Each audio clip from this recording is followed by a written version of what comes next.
Oke, udah kelihatan belum? Belum. Kalau habis Udah, Kak. Udah ya? Oke, oke kalau gitu kita mulai dari Bang Rekon ya. Nah, Bang Reconciliation, sebenarnya ini dulu deh. Kita mulai dari definisinya dulu. Apa sih itu Bang Rekon dan fungsinya buat apa? Nah, Bang Reconciliation itu fungsinya adalah gini. Jadi kan setiap perusahaan, ya, perusahaan atau bisnis, itu kan pasti dia mempunyai, ya, pertama rekening dong ya, rekening perusahaan. Kemudian mereka juga pasti mencatat mencatat apa namanya pencatatan akuntansinya, pencatatan uang keluar maupun uang masuknya itu pasti terjadi kan.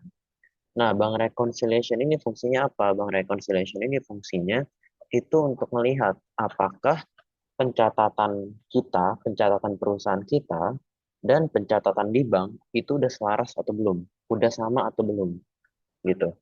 Karena biasanya pasti ada aja entah yang di banknya error atau yang di pencatatan kitanya yang error karena pasti ada aja kayak mismatch-nya lah ntar nggak balance misalkan di rekening ada 20 juta tapi di pencatatan kita cuma 15 juta itu bisa dan sering banget terjadi gitu apalagi kalau misalkan di perusahaan-perusahaan besar itu pasti sering banget terjadi.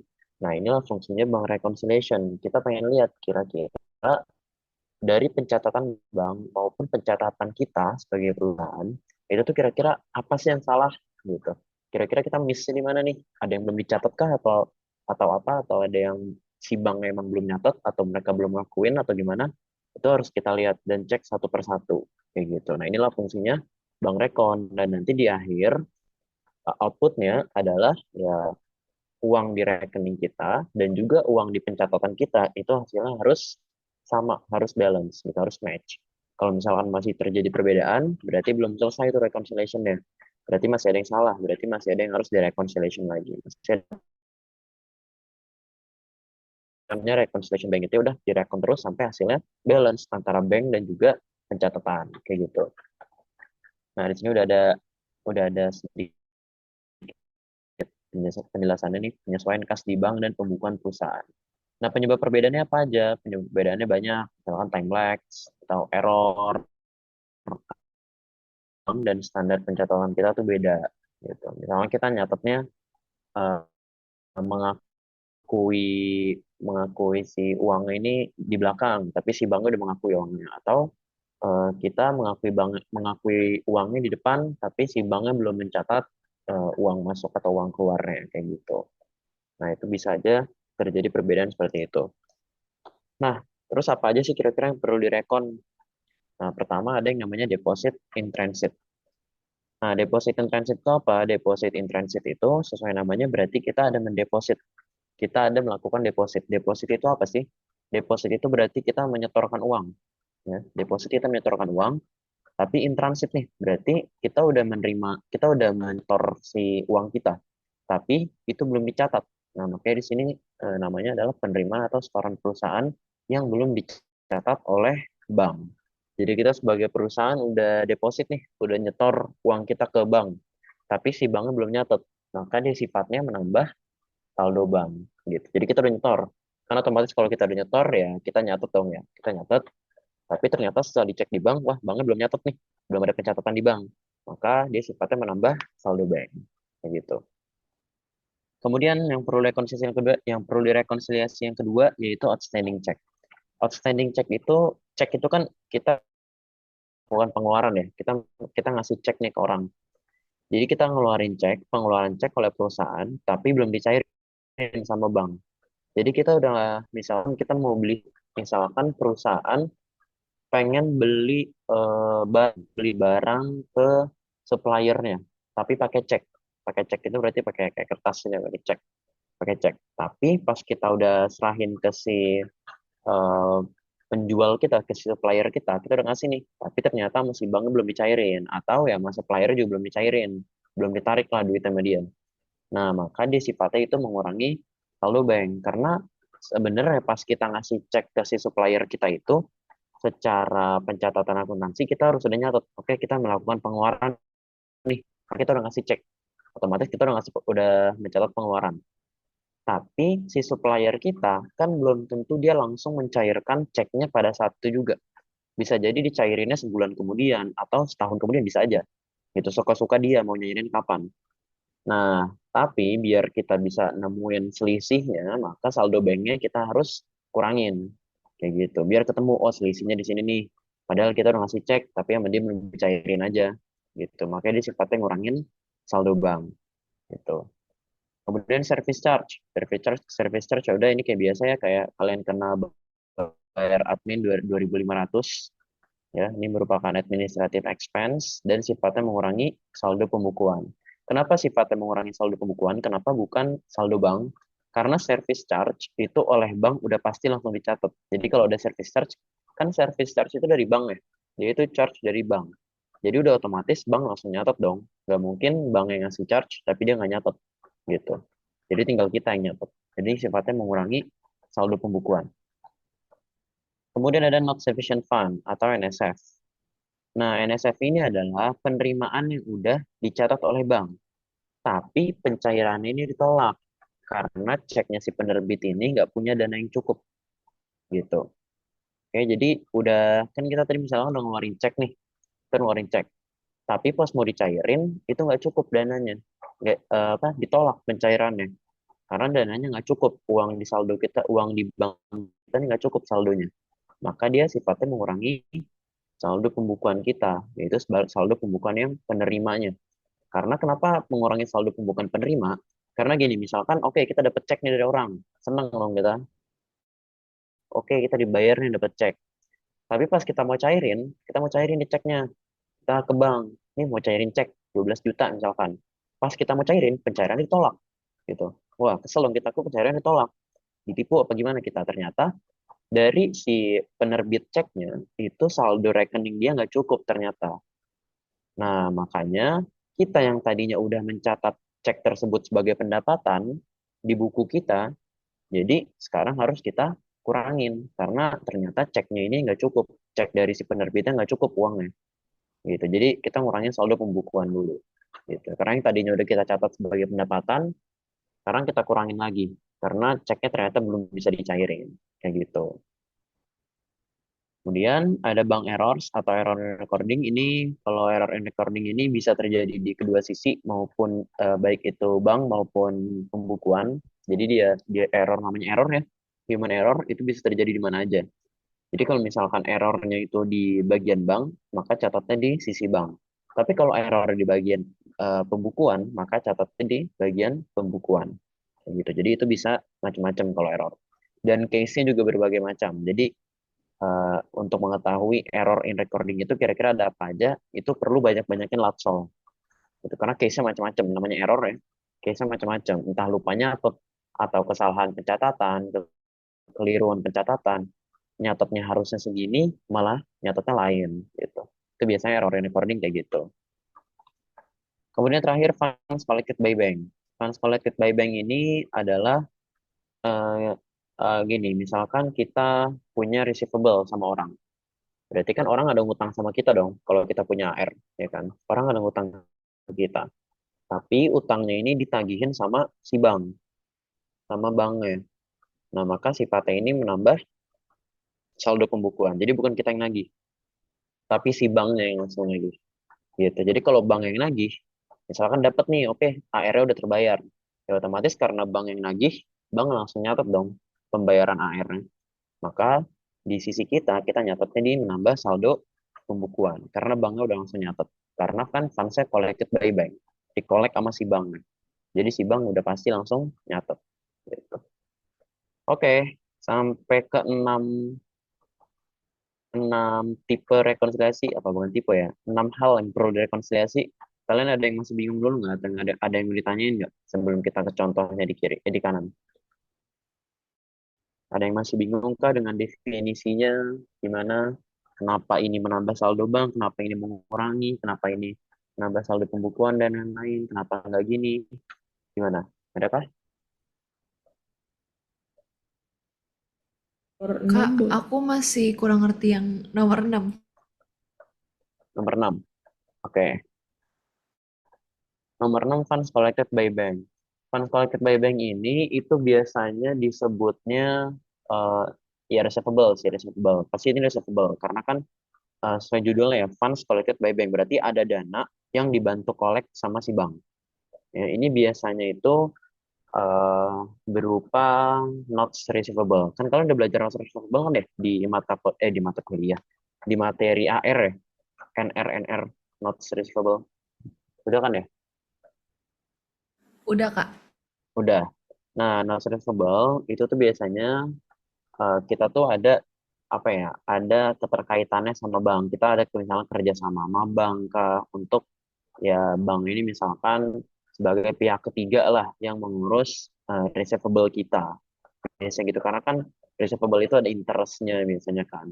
Notes receivable itu ada interestnya, sedangkan AR biasa nggak ada. Nah biasanya ini kalau misalnya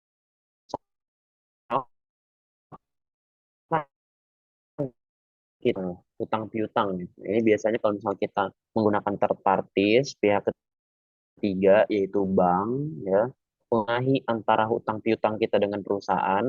Nah, jadi bank ini berperan nih untuk menagih utang si pembeli kita gitu. Jadi dia mempunyai kewajiban untuk menagih utangnya gitu. Nah, kalau misalkan utangnya ini berhasil ditagih sama si bank ya, sama banknya berhasil nagih, berarti kan otomatis duitnya masuk nih. Set ke kita masuk. Nih, gue berhasil tagihin. Berarti masuk uangnya, AR-nya hilang karena udah ditagih. Nah, otomatis kalau bank yang nagih, ya kan bank yang nagih nih, otomatis di pencatatan saldo bank udah pasti langsung ke update dong, langsung masuk dong, karena kan bank yang nagih. Berarti otomatis kan duitnya langsung masuk ke rekening kita, gitu. Nah, tiba-tiba kita diinfo nih sama si bank, bro kita udah nagih nih, segini duitnya masuk ke rekening. Nah, pasti kasih tahu sama si bank, baru kita nambah saldo pembukuan kita. Kayak gitu. Karena kalau kenapa nggak nambah saldo bank ya? Karena secara bank itu pasti udah nyatet.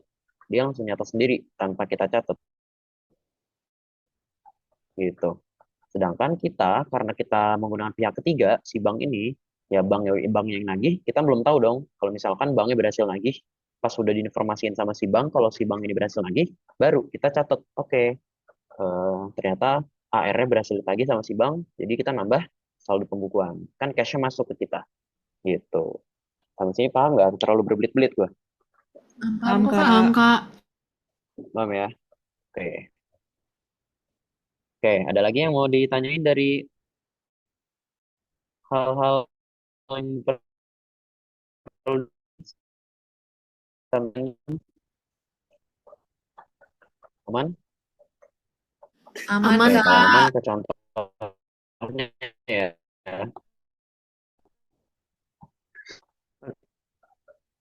Kita lanjut kalau gitu ke contoh soalnya. Nah, di sini contohnya, misalkan pokoknya soal Bang Rekon itu selalu diawali dengan informasi, eh, oh, gue kira gue ke lift, sorry, sorry. Selalu diawali dengan informasi saldo cash per book dan juga saldo rekening koran atau cash in bank yang tercatat gitu. Atau biasanya kalau di soal-soal UAS atau soal-soal apa ya, kuis gitu gitulah, itu biasanya informasi cash book maupun cash in banknya itu biasanya dipecah-pecah. Biasanya kayak bukan dipecah-pecah deh, lebih ke bahasanya aja dipermainin. Biasanya mereka nggak langsung nge-state kalau ini oke, cash booknya segini, cash in banknya segini. Biasanya nggak langsung nge-state. Tapi biasanya diputar-putar aja bahasa-bahasanya. Terus kalian harus bedain mana nih cash bank, mana cash book gitu. Nah, tapi kita contoh yang general dulu aja. Jadi udah pasti ada informasi cash per book dan juga cash per bank. Nah, misalkan di sini di soalnya dikasih tahu cash per book kita 26.247. Tapi cash in bank kita itu ada 24.825. Nah, berarti kan ada mismatching nih. Ada kayak nggak balance lah di sini kan. Di sini kelihatan ada sekitar perbedaan 1.200-an, ya kan? Sini di booknya 26.000, di banknya cuma 24.000. Nah, berarti ada kesalahan nih. Nah, kita harus cari kesalahannya di mana biar kedua rekening ini balance, kedua pencatatannya balance. Nah, ternyata setelah penelusuran dalam rekening koran, kira-kira ada 7 hal yang perlu direkonsiliasi. Yang pertama, Yang pertama ada cek yang belum dicairkan oleh penjual sebesar 1.319. Nah, coba kalau dari case yang pertama ini, dari hal yang perlu direkon ini, dari yang udah tadi kita pelajarin 6 hal tadi yang perlu direkon, kira-kira nomor satu ini masuknya ke kategori apa, guys? Cek yang belum dicairkan oleh penjual, 1,3. Gimana, ada yang tahu? Apa guys? Jawab aja, udah jujur. Gimana?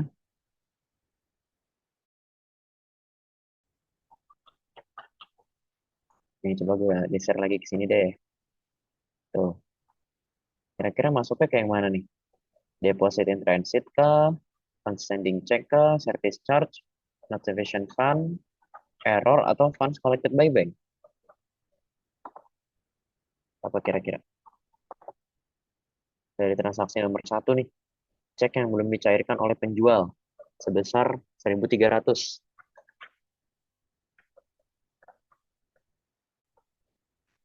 Gimana guys? Oke, kalau nggak ada yang tahu, nah berarti kita lihat aja nih. Di sini kan ada cek yang belum dicairkan oleh penjual ya. Nah, berarti kita ada ngasih cek ya. Cek yang belum dicairkan oleh penjual. Berarti ini identik dengan apa nih? Kita lihat ke kiri. Berarti dia identik dengan outstanding cek gitu. Berarti ada cek yang dikeluarkan oleh perusahaan tapi belum dicairkan. Nah, makanya di sini kan cek yang belum dicairkan. Keywordnya itu aja. Ada cek yang belum dicairkan sebesar 1.319 gitu. Oke, maka dia masuknya ke outstanding check dan sifatnya mengurangi saldo bank. Maka di bagian banknya, oh iya, untuk kerjain bank rekon ini, ya sebelum ngerjain, pastiin dulu kalian bikin sisi kanan kiri ya. Di kiri itu book, di kanan itu bank. Oke, jadi buat dua sisi dulu aja. Nah, anggaplah kita udah buat dua sisi nih. Terus paling atas masukin balance per book, ya sesuai angka yang ada di soal. Terus juga balance yang ada di Nah, tadi di outstanding check, outstanding check, ya. Nah, berarti dia sifatnya mengurangi saldo bank. Ya udah tinggal kita taruh aja di bagian bank. Dia sifatnya mengurangi, maka masuk di kolom less. Less outstanding check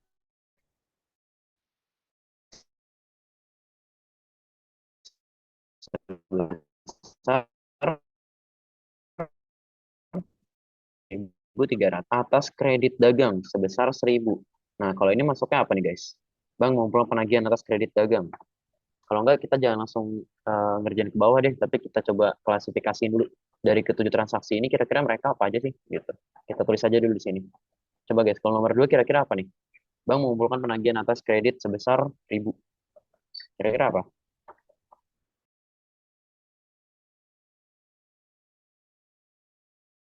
Boleh lihat yang sebelah kirinya nggak, Kak? Boleh.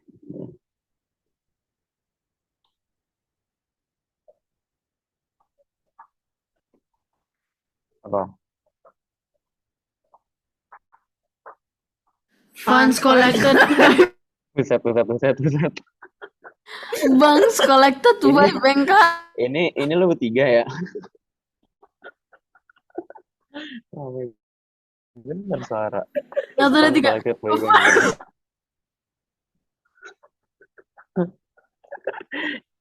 Ya, funds collected by bank. Karena di sini kan udah jelas ya kalau bank mengumpulkan penagihan atas kredit dagang sebesar 1.000. Ya udah,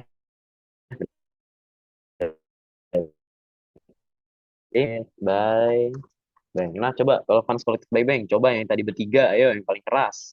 Funds collected by bank sifatnya mengurangi saldo bank, menambah saldo bank, mengurangi saldo buku, atau menambah saldo buku. Yang paling kencang tadi, yang paling kencang. Siapa tadi? Zevanya Tiara Monik. Nah, oh ya boleh. Aisyah yang mau Mengurangi jawab tadi buku boleh. di balance per booknya. Di balance per book, dia sifatnya Nambah. menambahkan atau mengurangi? Nambah. Oke, bener ya. Jadi, kan tadi dia terakhir yang kita bahas ya, funds collected by bank ya. Yang mana berarti bank ini udah nagihin nih, kredit-kredit kita 1.000. Ya. Berarti otomatis si banknya udah nyatet. Berarti tinggal kita aja yang nyatet di eh, book kita, di pencatatan kita. Ini gue tulis aja di sini ya. Plus book. Nah, standing check berarti minus bank. Oke, nanti nanti kita masukinnya terakhir ya. Kita kategoriin aja dulu. Terus ada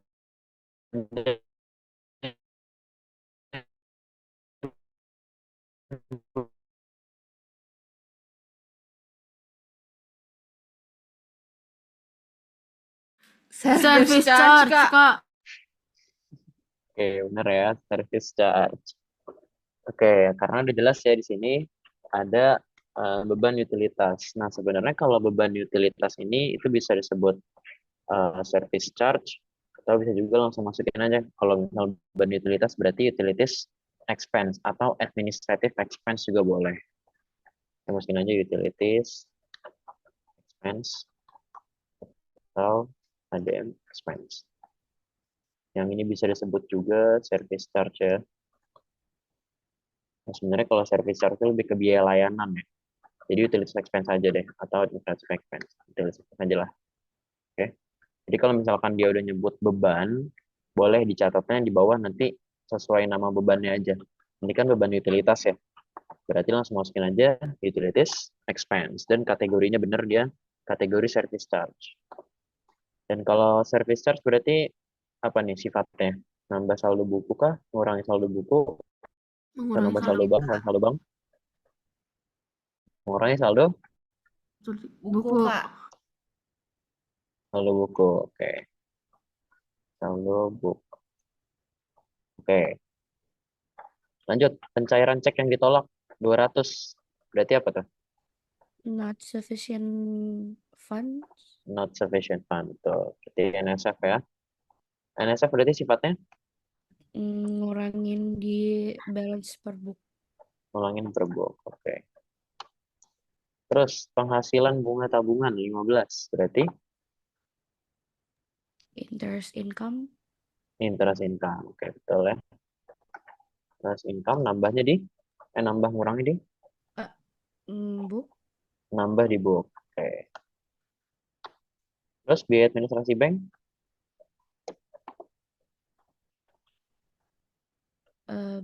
Bank administration. oke, administrative expense ya. ADM expense boleh.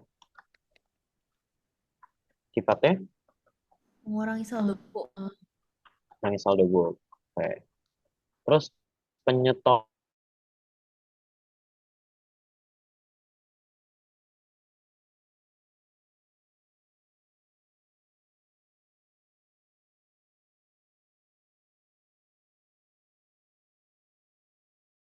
atau apa nih? Tadi ada nih penyetoran, kita nyetor tapi belum dicatat. Company error bukan? Bukan. Coba apa? Penyetoran bank yang belum dicatat. Deposit in transit. Nah, deposit in transit. Berarti kita ada deposit kan ya? Kita ada deposit sebesar 3.200. Kan penyetoran itu berarti deposit. Tapi belum dicatat. Berarti masuknya ke deposit in transit. Berarti sifatnya apa? Nambah di bank. Nambah bank. Oke, betul. Nah, sip. Jadi, enaknya kalau ngerjain eh, bank rekon itu, ya sebelum kita bikin tabel di bawah, kita bikin aja dulu kayak gini. Jadi kita klasifikasiin dulu aja. Kira-kira transaksi yang pertama kategorinya apa, ini kategorinya apa, ini kategorinya apa. Jadi biar lebih cepat juga. Jadi nggak banyak error di bawah. Kalau misalnya kita langsung ngerjain di bawah, ya bisa jadi ada error-errornya dulu gitu. Nah, setelah kita udah klasifikasiin kan enak tuh. Ya kan kita udah tahu nih. Oh, yaudah, tinggal kita masukin ke reconciliation-nya. Tinggal kita lihat dari yang pertama nih. Dari cek yang belum dicairkan oleh penjual, berarti outstanding check, mengurangi saldo bank. Berarti sifatnya di sini. Ya kan di balance per bank, berarti less outstanding check 1.300. Oke. Nah, terus yang kedua ada funds collected by bank. Berarti kan sifatnya nambahin saldo booknya kan, nambahin saldo bukunya. Nah, berarti baru masukin funds collected by bank, yaitu di balance per book. Oke. Nah, terus juga ada utilities expense. Tadi kita udah tahu kalau utilities expense ini mengurangi book. Berarti tinggal masukin ke sini. Nah, itu berapa tadi? 300 ya. Nih, 300 utilities expense. Masuknya ke less. Oke. Terus juga ada pencairan cek yang ditolak. Not sufficient fund. 200. Masukin aja langsung. Not sufficient fund. 200 sifatnya mengurangi saldo buku. Terus interest income. Menambah saldo buku. Langsung masukin di buku. Interest income 15. Terus administrative expense 6 minus book. Langsung masukin. Administrative expense. Terus terakhir ada deposit in transit 3.000 dan menambah masukin di sini menambah saldo bank. Oh, udah selesai. Tinggal kita totalin semua. Yang menambahkan sifatnya berarti menambahkan, yang less berarti sifatnya mengurangi. Ya udah berarti balance per booknya 10.000 tambah 1.000, terus ada pengurangnya yaitu 506.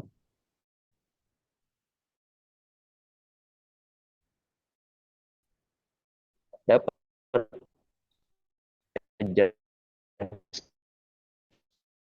kalau balance per 12. Jadi pengurangnya 1.319. Berarti jasa balance-nya adalah 24.000 ditambah 3.200 ditambah 1.300 dikurang 1.300. Maka jasadnya adalah 26.756. Maka di sini selesai ini rekonsiliasi kita karena balance per booknya maupun balance per banknya udah sama-sama balance gitu. Oke. Nah, terus ada reconciliation-nya. Saya masih nggak?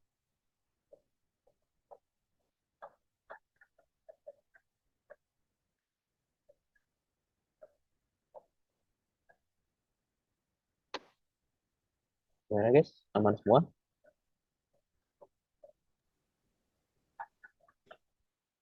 Aman, Kak. Aku mau nanya, Ah, siapa tadi yang Kak, mau nanya? misalkan yang ceknya gagal dicairin itu berarti NFS itu. Tapi kalau ceknya Iya, nggak bisa. apa ditolak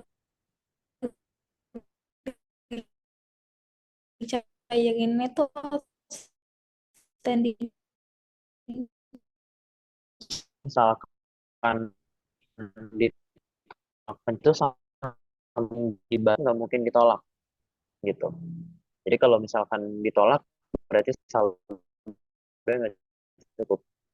Berarti dia masuknya ke non sufficient. Tapi kalau outstanding check itu tadi kan adalah pengeluaran pengeluaran cek tapi cairin sama bank gitu. Makanya sifatnya ngurangin saldo bank. Jadi kita udah nerbitin cek nih, kita udah nerbitin.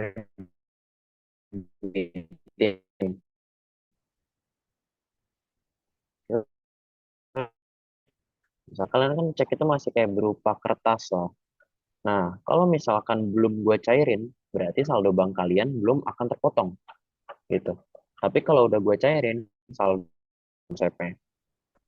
Nah, kalau misalkan di sini outstanding check itu case salah, kalian udah ngecek, tapi sama si pemegang ceknya ini, ya sama gua tadi, gua sebagai pemegang cek kalian, itu belum nyairin, belum gue cairin ceknya. Maka ya kalian harus udah nyatet lah, kan ceknya sebenarnya udah kalian keluarin kan. Ceknya sebenarnya udah kalian keluarin nih, tapi karena gue belum nyairin aja, maka saldo kalian belum keluar aja, belum turun, belum berkurang, kayak itu.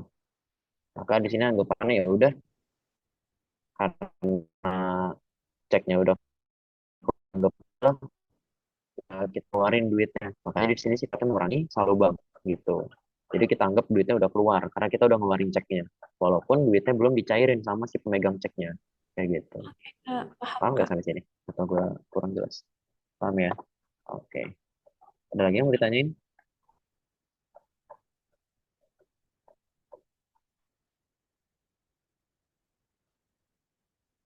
Oh, Kak, sama satu lagi, kalau error recording itu berarti apapun penulisan yang salah, itu tuh masuknya ke situ ya berarti?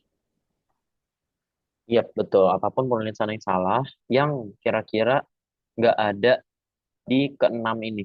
Yang nggak ada di keenam ini ya. Yang nggak ada di kategori 6 ini berarti dia masuknya, sorry, yang nggak ada di kategori, yang nggak ada di kelima inilah. Karena kan error coding masuk ke 6 ini ya. Yang nggak ada di, yang bukan termasuk funds collected by bank, yang kira-kira bukan NSF, yang kira-kira bukan service charge, sampai bukan deposit, berarti dia itu error. Gitu. Dia itu kesalahan pencatatan, kekeliruan lah misalnya. Kayak gitu. Oke?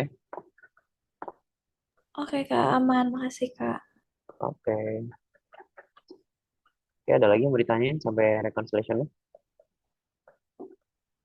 Amis, aman? Oke, aman ya. Kalau aman, gue lanjut. Nah, setelah kalian bikin reconciliation dalam bentuk tabelnya, kita belum selesai guys. Nah, kita masih perlu ngejurnal. Ada adjustment jurnal. Reconciliation itu sebenarnya eh, apa ya? Basically itu adalah adjustment kan sebenarnya kan. Karena kita ngejust nih antara balance book kita dan balance bank kita. Nah, jadi basically ini adalah adjustment sebenarnya. Nah, kita harus buat adjustment journal entries-nya. Nah, adjustment journal entries-nya, yang mana yang perlu kita adjust? Apa aja yang perlu di-adjust? Apakah semuanya perlu di-adjust apa enggak? Yang jawabannya enggak, semuanya enggak perlu di-adjust. Tapi yang transaksi di balance per book aja yang perlu kita adjust. Jadi yang deposit in transit, outstanding check yang ada di sisi bank itu nggak perlu di-adjust.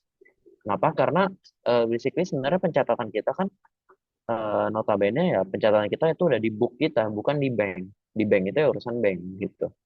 Jadi yang perlu kita adjust itu adalah balance per booknya. Ya, yang perlu kita catat di adjustment itu adalah yang balance per booknya, yang ada di sini, yang ada di sisi kiri.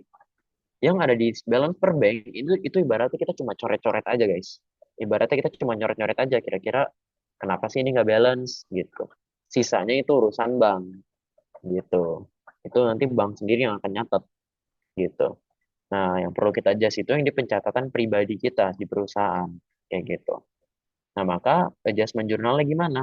Ya udah gampang aja tadi kan kita udah misahin ya antara yang additional dan juga pengurangan nih yang less-nya.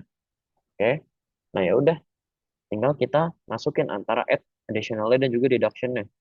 Additional berarti kan tadi kita ada funds collected by bank. Funds collected by bank tadi di awal udah gue mention. Kalau funds collected by bank itu nanti dia masuknya ke akun notes receivable. Ya, interest income ya udah dia interest income B interest income.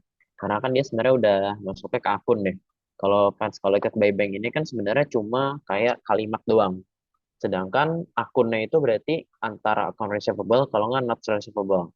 Tapi di case bank reconciliation itu masuknya ke notes receivable. Karena apa? Karena yang udah gue jelasin tadi. Kalau misalkan ada funds collected by bank, berarti itu kita menggunakan bank sebagai third parties kita, sebagai pihak ketiga kita untuk menagih utang piutang gitu. Maka balance per book kita di bagian additional ini ada dua. Ada notes receivable 1.000 dan juga ada interest income 15. Income-nya kita kredit, kemudian di debitnya ada cash in bank. Berarti cash in bank kita bertambah. Karena kan dia additional ya. Dia menambahkan saldo book kita, menambahkan saldo kita. Berarti di debitnya itu cash. Yaitu cash in bank 1.015. Hasil dari 1.000 tambah 15. Terus yang kedua, kita masuk ke bagian deduction-nya. Deduction-nya tadi kita punya service charge, administrative expense. Ya udah, administrative expense langsung di administrative expense. Terus ada not sufficient fund. Not sufficient fund itu masuknya sebagai apa? Dia itu masuknya sebagai account receivable. Kenapa sebagai account receivable? Karena kan gini, eh, kita tadi kan not sufficient fund itu case-nya misalkan kalian nerbitin cek nih untuk gua. Kalian mau beli barang dari gua misalkan. Kalian bayarnya pakai cek ya. Berarti kalau udah nerbitin cek nih sebenarnya kan untuk gua. Gua berarti sebagai penerimanya di sini. Tapi pas gue mau cairin, loh, kok ternyata nggak bisa? Pencairannya ditolak nih. Oh, ternyata saldo di bank kalian nih nggak cukup untuk gue cairin, gitu. Maka, ya kalau misalkan saldo kalian nggak cukup, ya jatuhnya kalian ngutang sama gue. Kalau kalian ngutang sama gue, berarti gue di sini nyatetnya sebagai account receivable, gitu. Kalian nyatetnya sebagai account payable, karena kalian ngutang. Sedangkan gue di sini sebagai penerima dan gue yang dihutangi. Maka di sini gue nyatetnya sebagai account receivable gitu. Oke. Terus ada utilities expense tadi kan. Ya udah catat aja utilities expense karena dia udah bentuk akun namanya. Jadi utilities expense 300. Udah deh. Berarti cash in banknya di sini berkurang di kredit. Cash kan bertambah di debit, berkurang di kredit ya. Berarti di sini cashnya berkurang 506.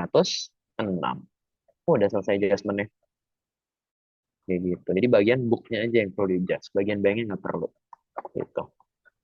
Oke, jelas sampai sini guys. Ada yang mau ditanyain? Nggak ada, Kak. Jelas Kak. Aman Kak. Jelas ya, aman ya. Oke. Oke. Kalau adjustment Bang Rekon aman. Nah ini juga ada template-template nih buat Bang Rekon kalau kalian mau. Nanti ada di sheet sini ya, di bagian di page yang template. Ada formatnya, dan per book ada apa aja yang bertambah, terus di berkurang ada apa aja, deductionnya, balance per bank yang additional ada apa, deductionnya ada apa, di sini ada semua ya. Nanti bisa kalau kalian mau pelajarin template lebih lengkapnya, bisa ada di sini, oke? Oke, kalau rekon aman, kalau gitu mau ke, gue ada satu lagi, latihan soal eh, Bang Rekon, ini dari UAS botak UAS tahun lalu. Ini kebetulan gue juga yang ngerjain, jadi bisa kalau mau kita bahas. Nah, ini. Sorry. Ini. Nah, mau bahas sekarang kah? Atau nanti di akhir? Ya, sekarang aja nggak sih? Biar ntar Sekarang ngobrol. Sekarang aja ya. Ya. Iya Kak. Nah, biar nanti fokus ngobrol. Jadi fokus. Oke, kita lihat sekarang. Ya, soalnya gue make copy dulu ya. Nah, biar kita bisa coret-coret.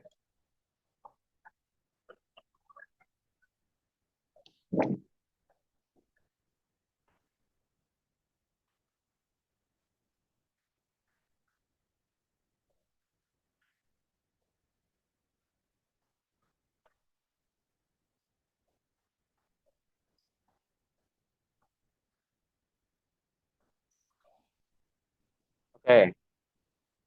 Nah, ini adalah soal UAS waktu tahun gue berarti. Ya, waktu tahun gue. Berarti ini soal UAS waktu waktu yang gue kerjain lah. Nah, di sini kalau UAS itu kita lihat ya. Di sini transaksi sebenarnya sama kayak latihan, paling cuma sekitar 5 kalau nggak 6 transaksi sebenarnya. Habis itu udah disuruh siapin reconciliation banknya sama adjustment jurnalnya dari reconciliation tersebut. Nah, kita coba baca dulu narasi di atasnya. Pada tanggal 30 September 2023, laporan dari bank menunjukkan 1.345.400 besar 370.000.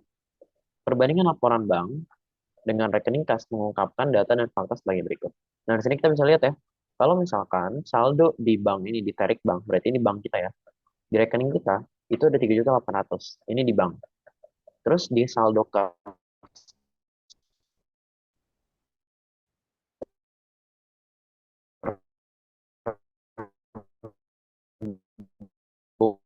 kita, biasanya ada aja. Kita lihat dulu dari yang pertama. Yang pertama, cek yang beredar pada tanggal 30 September berjumlah 930.050. Coba di nomor satu cek yang beredar berarti apa nih?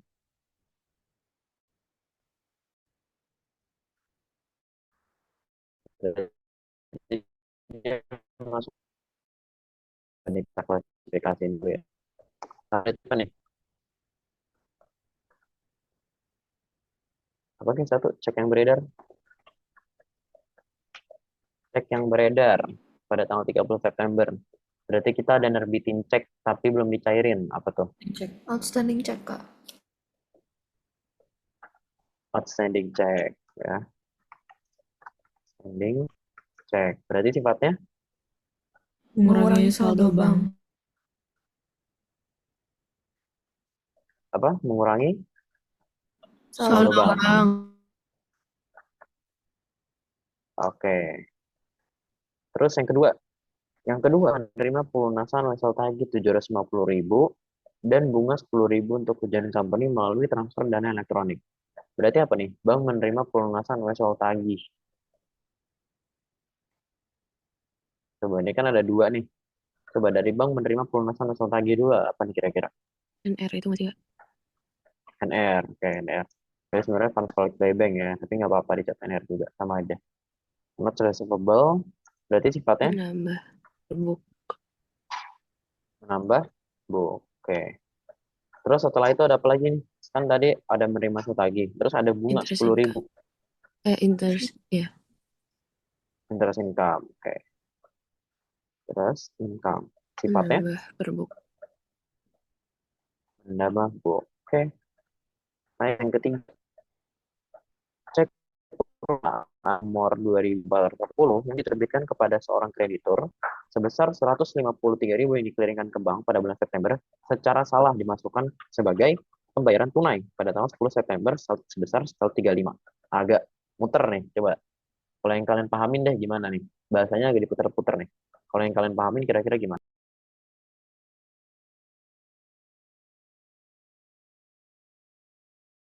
Itu error recordingnya. Oke, ini error recording. Berarti error recordingnya gimana? Seharusnya gimana? Salahnya di mana?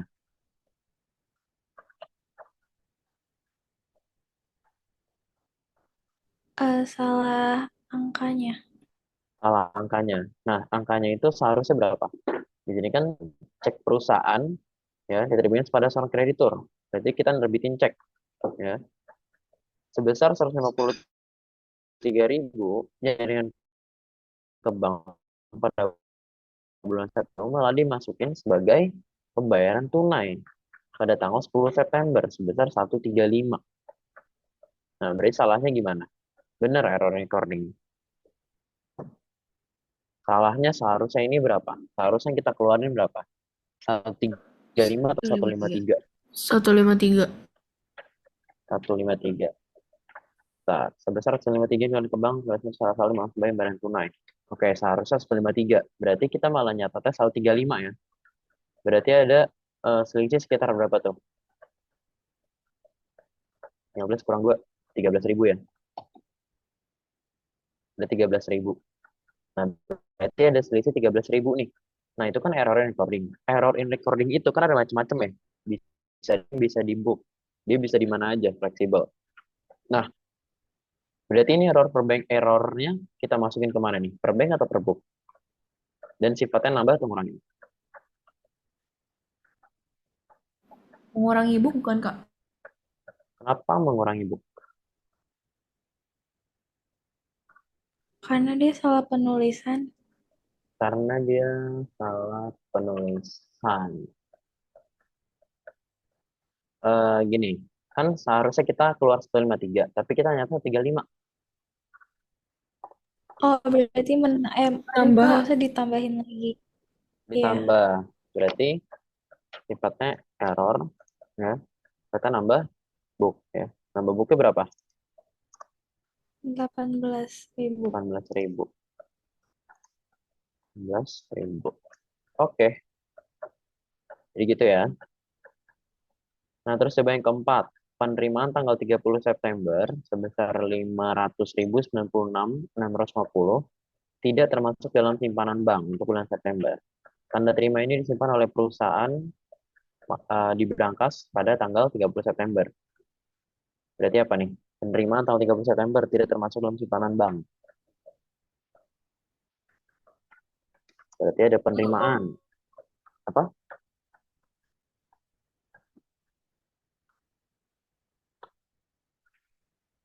Gimana? Nomor 4.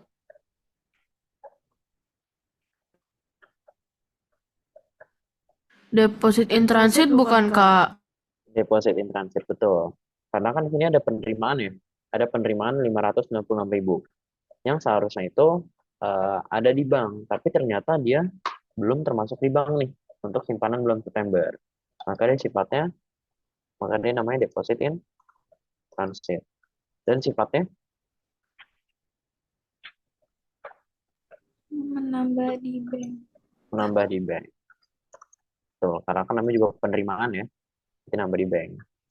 Terus pada tanggal 30 September, laporan bank menunjukkan biaya NSF, not sufficient fund, sebesar 287.500 untuk cek yang diterima oleh perusahaan dari seorang pelanggan secara kredit. Ini berarti udah jelas, ini NSF berarti ya. Karena dia langsung state kalau ini adalah NSF. Berarti sifatnya kalau NSF Mengurangi saldo buku. murah saldo buku. Terakhir, biaya layanan untuk bank ya udah ya. Ini service charge ya berarti ya. ADM expense. Sifatnya mengurangi book. Oke, coba kita cek ada yang salah nggak nih kita kira-kira ya. Pertama, outstanding check berkurang di bank. Itu ada cek yang outstanding. Beredar itu tuh outstanding, guys. Jadi kalau kalian ada yang mau outstanding, itu tuh beredar. Jadi outstanding itu adalah yang beredar. Berarti cek yang outstanding pada tanggal 30 September itu 930.050 dan sifatnya ngurangin bank. Coba kita cek. Mana outstanding check? Nah, benar ya, berarti outstanding check di sini ada dia sifatnya less di bank. Oke. Sifatnya mengurangi bank sebesar 930.050. Oke. Nah, terus yang kedua. Yang kedua, ya, kita ada notes receivable. Udah nggak kelihatan nih. Bentar. Kita ada notes receivable dan sifatnya menambahkan book serta ada interest income, sifatnya menambahkan book. Notes receivable-nya 750.000, interestnya 10.000. Sifatnya menambahkan book. Kita lihat. Menambah book tadi ada berapa? NR 750 sama interest income ya. Dan benar ada funds collected by bank atau NR sebesar 750.000 dan ada interest income sebesar 10.000. Berarti benar. Terus lanjut, nomor 3. Cek perusahaan yang diterbitkan kepada seorang kreditor yang seharusnya sebesar 153.000 ya, secara salah dimasukin ke bank pembayaran tunai pada tanggal 10 September sebesar 135. Berarti seharusnya kita ngeluarin 153.000. Tapi ternyata kita malah ngeluarinnya 135. Ya kan? Berarti ada pengeluaran tambahan, ya kan? Nah, berarti dia sifatnya namanya error di book ya, karena kita nyatetnya di book. Seharusnya 153, tapi kita nyatet di booknya 135 gitu. Dan sifatnya salah guys. Berarti kita bukan menambahkan book. Karena di sini seharusnya pengeluaran kita itu ada 153.000 ya. Tapi kita nyatetnya cuma 135. Berarti kan ada pengeluaran tambahan yang harus kita lakukan kan. Nah, karena ada pengeluaran tambahan, maka dia sifatnya ngurangin book dong. Ya nggak? Make sense nggak guys? Ya, teman-teman. Kan seharusnya pengeluarannya 153 nih. Tapi kita baru nyatet di book kita 135. Berarti kan ada pengeluaran tambahan yang belum kita keluarin kan. Maka dari booknya harus dikeluarin dong. Harus kita kurangin dong. Ya nggak? Make sense nggak? Make sense, Kak. Make sense ya? Paham nggak ininya? Analoginya. Analogi. Kak. Paham ya? Karena harusnya kita ngeluarin 153. Tapi kita baru nyatet 135. Jadi karena kurang, maka kita harus keluarin lagi. Sebesar 18.000. Kecuali kita ngeluarinnya lebih banyak. Misalkan seharusnya yang kita bayar cuma 153, tapi kita ngeluarin 200.000. Berarti kan kebanyakan tuh yang kita keluarin kan, yang kita catat. Nah, maka di booknya kalau gitu harusnya sifatnya nambahin. Tapi karena ini pengeluaran kita lebih sedikit nih di booknya, berarti kita harus ngeluarin lebih lagi. Jadi sifatnya mengurangi book. Kita cek ke bawah. Nah, ini ada error in recording 18.000 ya, sifatnya ngurangin. Oke. Terus nomor 4 ada deposit in transit sebesar 596.000 dan sifatnya menambah di bank. Kita cek. Ternyata benar ada ya deposit in transit 596.000. Jadi udah oke. Terus NSF. NSF sifatnya mengurangi book sebesar 287.500. Langsung aja benar ada ya di book. Dia sifatnya deduction mengurangi NSF 287. Terus terakhir, administration expense sifatnya mengurangi book. Berarti langsung service charge atau administrative expense 12.500.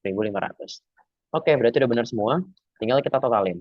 Berarti balance per booknya awalnya 3.070. Balance per banknya 3.800. Berarti balance per booknya di additionalnya itu ada addition funds collected by bank sama interest income. Berarti additionnya jadi 60.000. Berarti tinggal 3.070 tambah ya, ada error in recording, NSF, sama service charge. Baru total deduction-nya berarti 18 tambah 287 tambah 12. Berarti total deduction-nya 318.000. Berarti adjusted balance per book-nya adalah 3.070 ditambah 760 dikurang 318. Maka adjusted balance-nya 3.500.000. Oke. Terus balance per book-nya, balance per bank-nya awalnya 3.800.000. Terus ada deposit in transit addition-nya 596.000. Berarti total addition-nya cuma satu, 596.000. Terus pengurangnya deduction-nya ada outstanding check. Outstanding check-nya sebesar 930.000. Berarti cuma satu nih outstanding check-nya. Berarti ya udah tinggal 3.800.000 ditambah 500.000 dikurang 930.000. Dapat adjust balance per banknya adalah 3.512. Nah, karena ini udah balance, berarti ya udah kita ngerjainnya udah benar gitu. Oke, sampai sini jelas dulu guys. Aman? Aman. Amankah sampai sini? Eh, Aman ya. Oke. Nah, baru sekarang kita adjust. Nah, ingat yang masukin di adjustment itu cuma yang ada di balance per book-nya aja. Berarti kita mulai coba dari additional nih. Berarti dari additional ada funds collected by bank. Funds collected by bank berarti masuk kategorinya jadi notes receivable. Oke, yang tadi udah gue jelasin ya. Terus ada interest income 10.000. Tinggal kita masukin di kredit keduanya. Terus di debitnya itu cash in bank sebesar 750 ditambah 10.000. Jadi 760. Oke.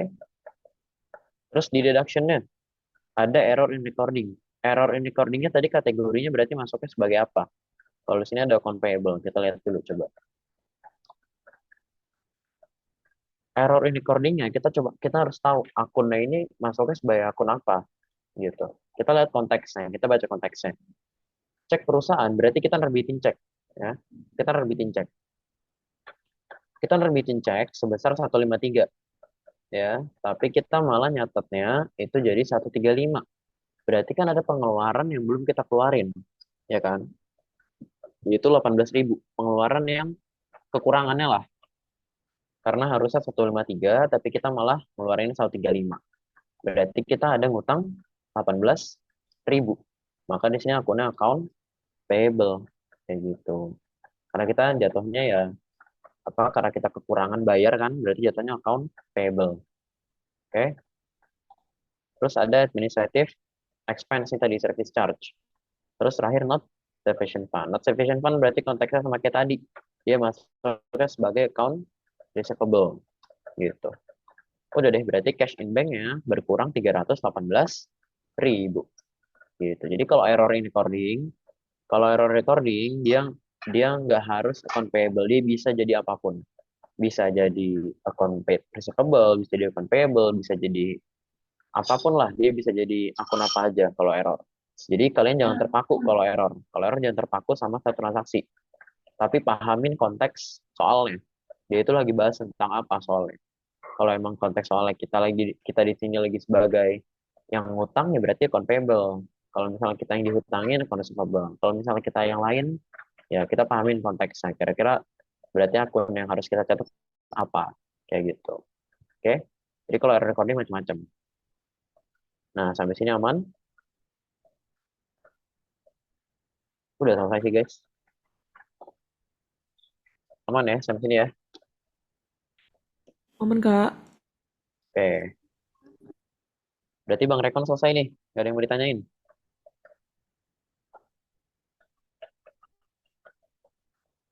Kalau Bang Rekon selesai, gue ke AR. Gimana? Iya, boleh Kak lanjut aja. Boleh ya, lanjut ya. Oke. Kalau gitu kita lanjut ke materi AR. Oke.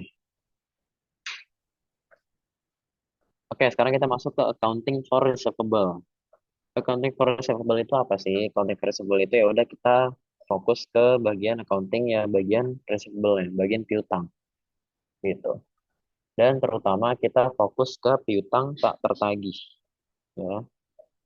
Nah, piutang tak tertagih atau uncollectible receivable, kita kan namanya juga account receivable. Account receivable itu kan piutang ya guys ya.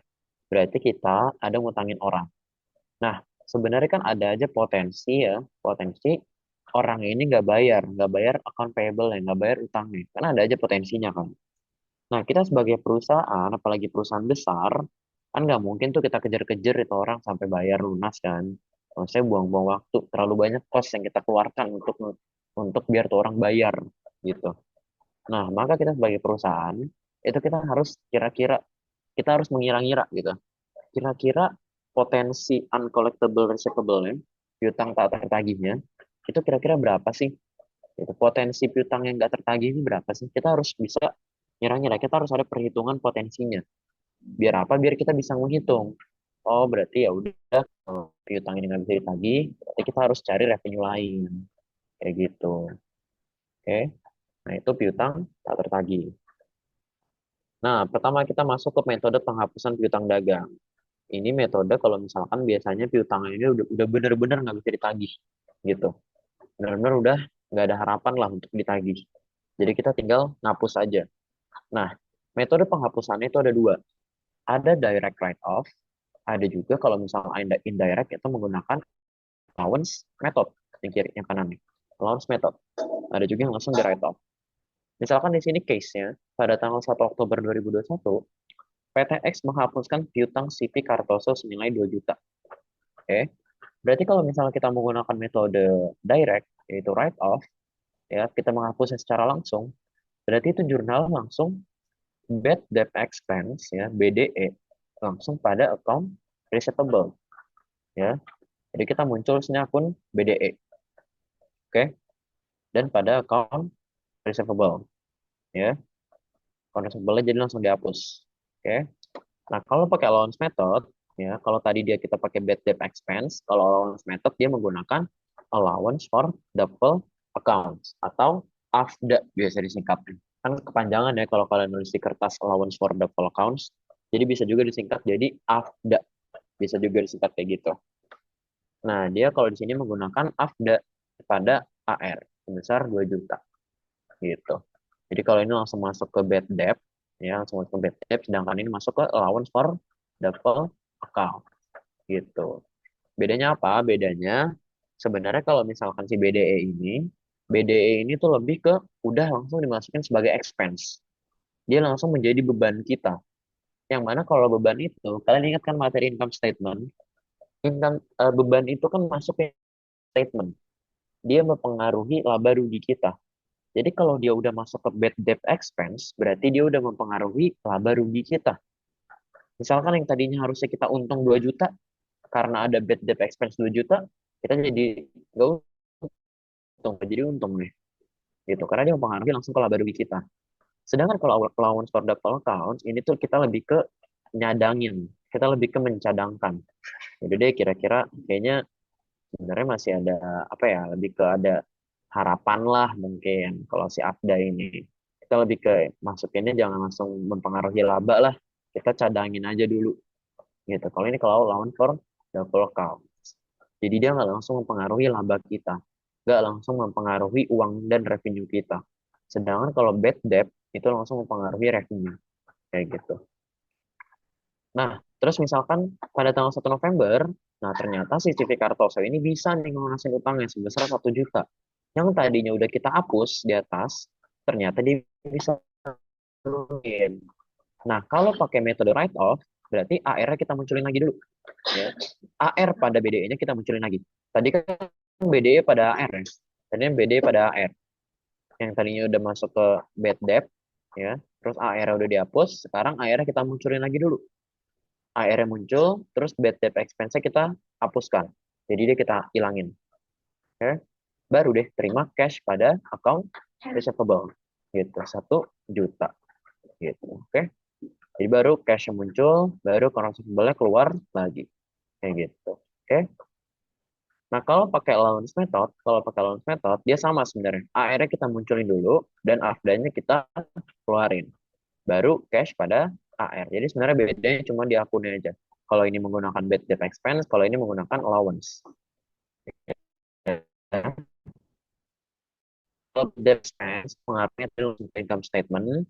Kalau allowance for doubtful accounts dia berpengaruhnya ke balance sheet gitu. Kalau bad debt expense berpengaruh ke laba kita, dia mengurangi laba kita. Kalau account allowance for doubtful account itu nggak mempengaruhi laba, itu mempengaruhi nilai aset kita gitu. Karena dia masuknya ke balance sheet. Nanti dia pasangannya sama AR gitu, oke? Sampai penghapusan dulu aman. Sebelum kita ke pencadangan, aman dulu, Aman, Aman, Kak. Kak. aman ya. Oke, nah itu tadi penghapusan piutang dagang. Makanya kenapa yang kiri si write off ini, si direct method ini disebutnya ya metode langsung, karena dia langsung mempengaruhi expense, langsung mempengaruhi revenue. Sedangkan kalau indirect, nah, lanjut. Sekarang ke pencadangan piutang tak tertagih. Pencadangan uncollectible receivable. Nah, pencadangan itu jurnalnya BDE pada AFDA. Oke. Nah, sorry bentar guys.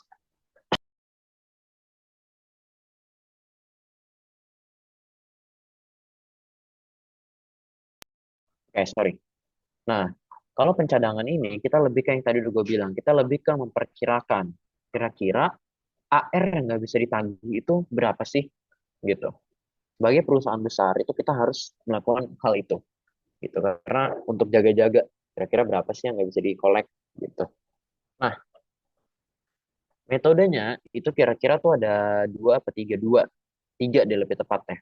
Karena metode yang kedua ini tuh ada dua subbab, dua bagian lah.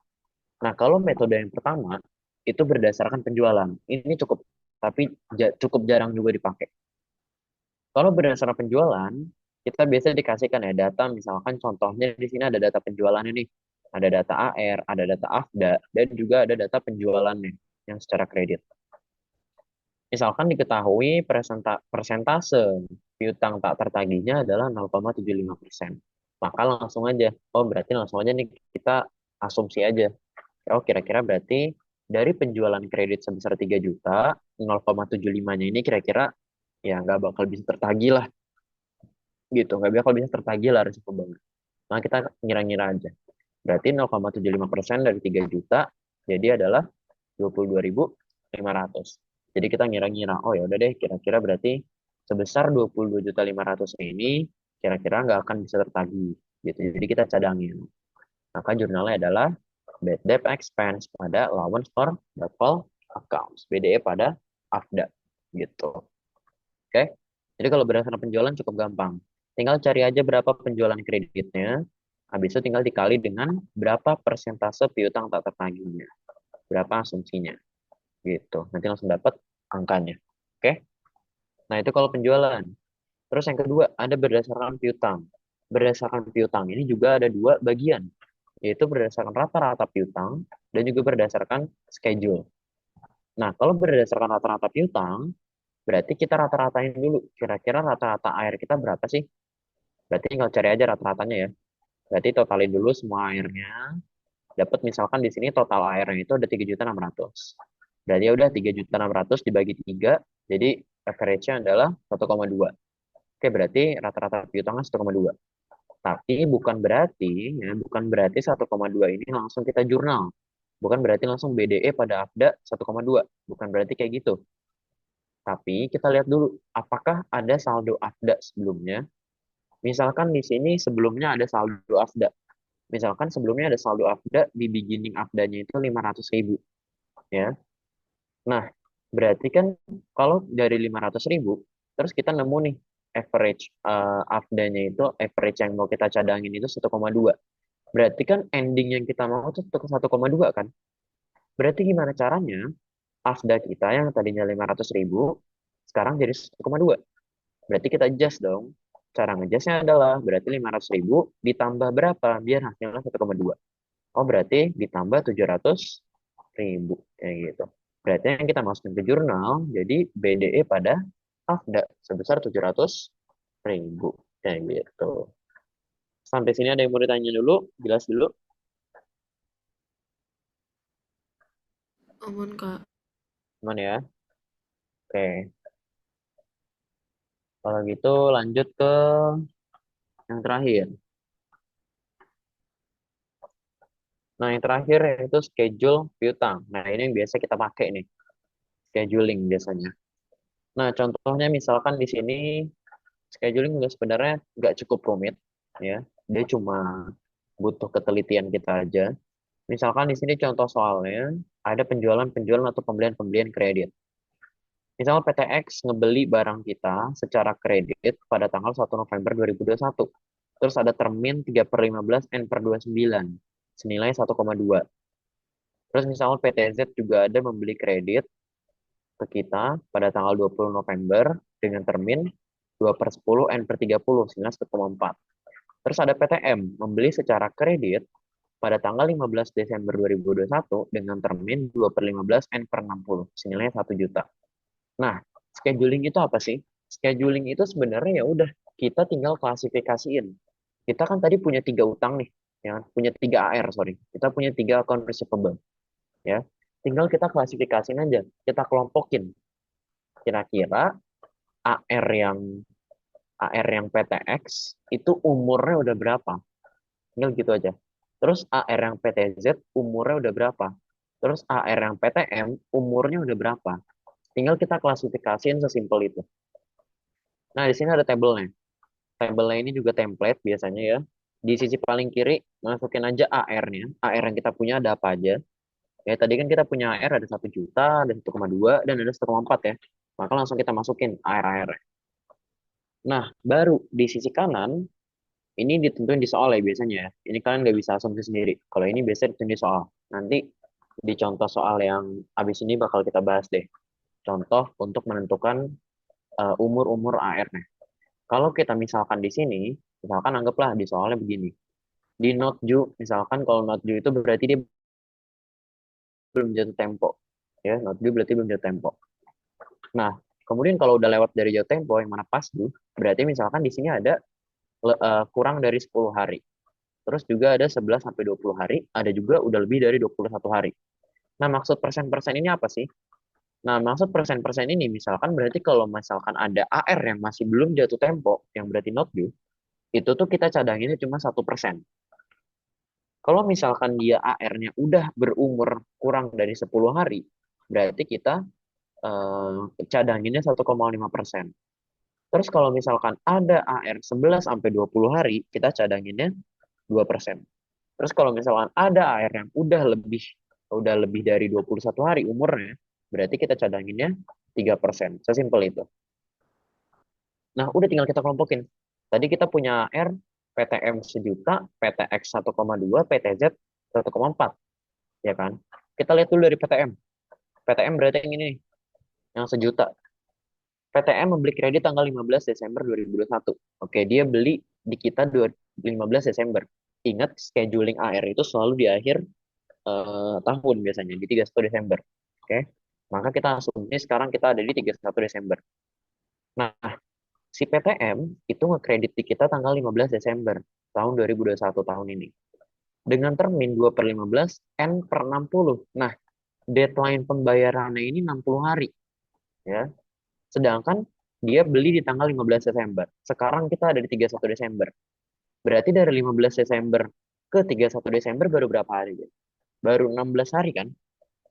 Nah, berarti kalau baru 16 hari, berarti kan PTM belum jatuh tempo nih. Karena kan jatuh temponya itu ada 60 hari. Maka langsung aja. Berarti PTM AR-nya 1 juta, dia masuknya ke kategori not due. Gitu aja. Simpel kan? Berarti karena dia belum jatuh tempo, ya udah masukin ke sini. Masukin 1 juta di sini. Karena dia belum jatuh tempo. Nah, selesai di PTM. Terus PTX. PTX ada 1,2. Berarti yang ini nih, PTX. PTX itu membeli ke kita secara kredit tanggal 1 November. Dengan terminnya 3/15 N per 29. Berarti jatuh tempo pembayarannya itu 29 hari setelah 1 November. Berarti berapa tuh? 1 November ke 29 hari ke depan. Berarti 30 November. Nah, berarti jatuh temponya itu adalah 30 November. Sedangkan sekarang kita ada di 31 Desember. Berarti udah lewat berapa hari? Udah lewat sekitar 31 hari. Udah sebulan. Nah, berarti kalau lewat dari 31 hari, berarti masuknya ke kategori yang mana? Berarti masuknya ke kategori yang lebih dari 21 hari. Berarti PTX yang AR 1,2 tinggal kita pindahin ke sini. Kita masukin ke ini, ke kategori 20 hari. Oke. Terus terakhir, PTZ. PTZ ada 1,4. Berarti yang ini. PTZ itu kreditnya pada tanggal 20 November, termnya itu N per 30. Deadline-nya itu 30 hari. Berarti dari 20 November, 30 hari kemudian itu tanggal berapa? Berarti kira-kira tanggal 10 Desember lah ya jatuh temponya ya. Berarti kira-kira jatuh temponya 10 Desember. Nah, berarti dari 10 Desember ke 31 Desember udah berapa hari tuh? Berarti kan kira-kira udah 20 sampai 21 hari ya. Nah, berarti dia masuknya ke kategori yang 11 sampai 20 hari. Masukin ya 1,4 di sini. Gitu. Udah, karena kita udah klasifikasiin, tinggal kita kaliin dengan persen-persennya. 1 juta, dia masuknya ke kategori belum jatuh tempo. Berarti persentase cadangannya itu 1%. Berarti tinggal kita cari. 1 juta kali 1%. Berarti yang kita cadangin itu cuma 10.000. Terus yang kurang dari 10 hari kosong, berarti kosongin aja. Terus yang 11 sampai 20 hari, itu ada 2% pencadangannya. Berarti tinggal 1,4 dikali 2%. Berarti yang dicadangin yaitu 28.000. Terus yang lebih dari 21 hari, pencadangannya 3%. Ada 1,2. Berarti tinggal 1,2 juta dikali 3%. Berarti pencadangannya ada 36.000. Selesai deh. Berarti total yang kita cadangin berapa nih? Tinggal kita jumlahin. Tinggal 10.000 tambah 28.000 tambah 36.000. Berarti yang kita cadangin adalah 74.000. Gitu. Oke, sampai perhitungan ini aman dulu nggak guys?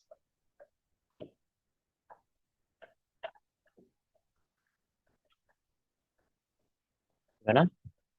Amankah? Jelaskah? Atau pusing? Bingung? Aman, Aman sih, Kak. Kak. Aman ya? Oke. Kalau aman, kita lanjut. Nah, tadi kan udah dapat oke total yang bakal kita cadangin, AFDA-nya itu ada 74.000. Tapi ingat ke konsep yang tadi. Belum tentu 74.000-nya kita masukin ke angka jurnal. Kita harus lihat apakah kita punya saldo AFDA di awal tahun. Misalkan seandainya di sini, seandainya saldo AFDA pada awal tahun ada 50.000. Ya. Terus dalam schedule piutang diketahui AFDA ending yang mau kita cadangin 74.000. Berarti kan kita pakai konsep ledger deh. Berarti kan 50.000 adalah AFDA beginning. Terus endingnya 74.000. Ya berarti sama kayak tadi. Gimana caranya 50.000 kita pengen jadiin 74.000. Nah berarti perlu penambahan sebesar 24.000. Berarti yang angka yang kita masukin adalah yang 24.000 ke jurnal. Jurnalnya adalah BDE pada AFDA 24.000. Selesai deh. Ada yang mau ditanyain? Nah ini kalau misalnya ada write off nih. Kalau ada write off ya udah langsung aja ya. Misalkan tanggal 30 Juni perusahaan memutuskan untuk menghapus piutang CV-nya agak sebesar 5 juta. Berarti langsung AFDA pada AR 5 juta. Langsung AFDA-nya ngurang di sini. Ya. Berarti AFDA-nya yang tadi 50.000 beginning-nya kan berkurang 5.000 nih. Berarti sisa 45.000. Berarti gimana caranya 45.000 jadi 74.000. Berarti yang mau kita masukin ke jurnal adalah 29.000. Gitu aja. Oke. Oke guys, ada yang mau ditanyain? Materi receivable selesai juga nih. Ada yang mau ditanya dulu dari contoh soalnya? Aman, Easy, Kak, tadi. Kak. Aman, gak ada ya? Kita semua dong berarti. Oke, kalau gitu coba kita ke soal yang ini, soal UAS. Nah, kalau soal UAS biasanya lebih banyak aja ya ininya ya, AR-AR-nya ya, gitu aja. Nah, sekarang coba kita contohin. Gimana sih soal yang keluar di UAS? Nah, misalkan gini, misalkan kita dikasih data, sorry guys. Misalkan kita dikasih data penjualan barang dagang secara kredit sepanjang tahun. Misalkan ada 3 Februari 48 juta, terus syarat N per 30, 19 Maret 62 juta syarat N per 30, 25 Mei 35 juta syarat N per 30, 15 Juli 27.400. Kalau nggak ada syaratnya, ya kalau nggak ada syaratnya, berarti kita anggapannya ini adalah uh, penjualan secara cash. Karena kalau kredit itu harus ada syaratnya.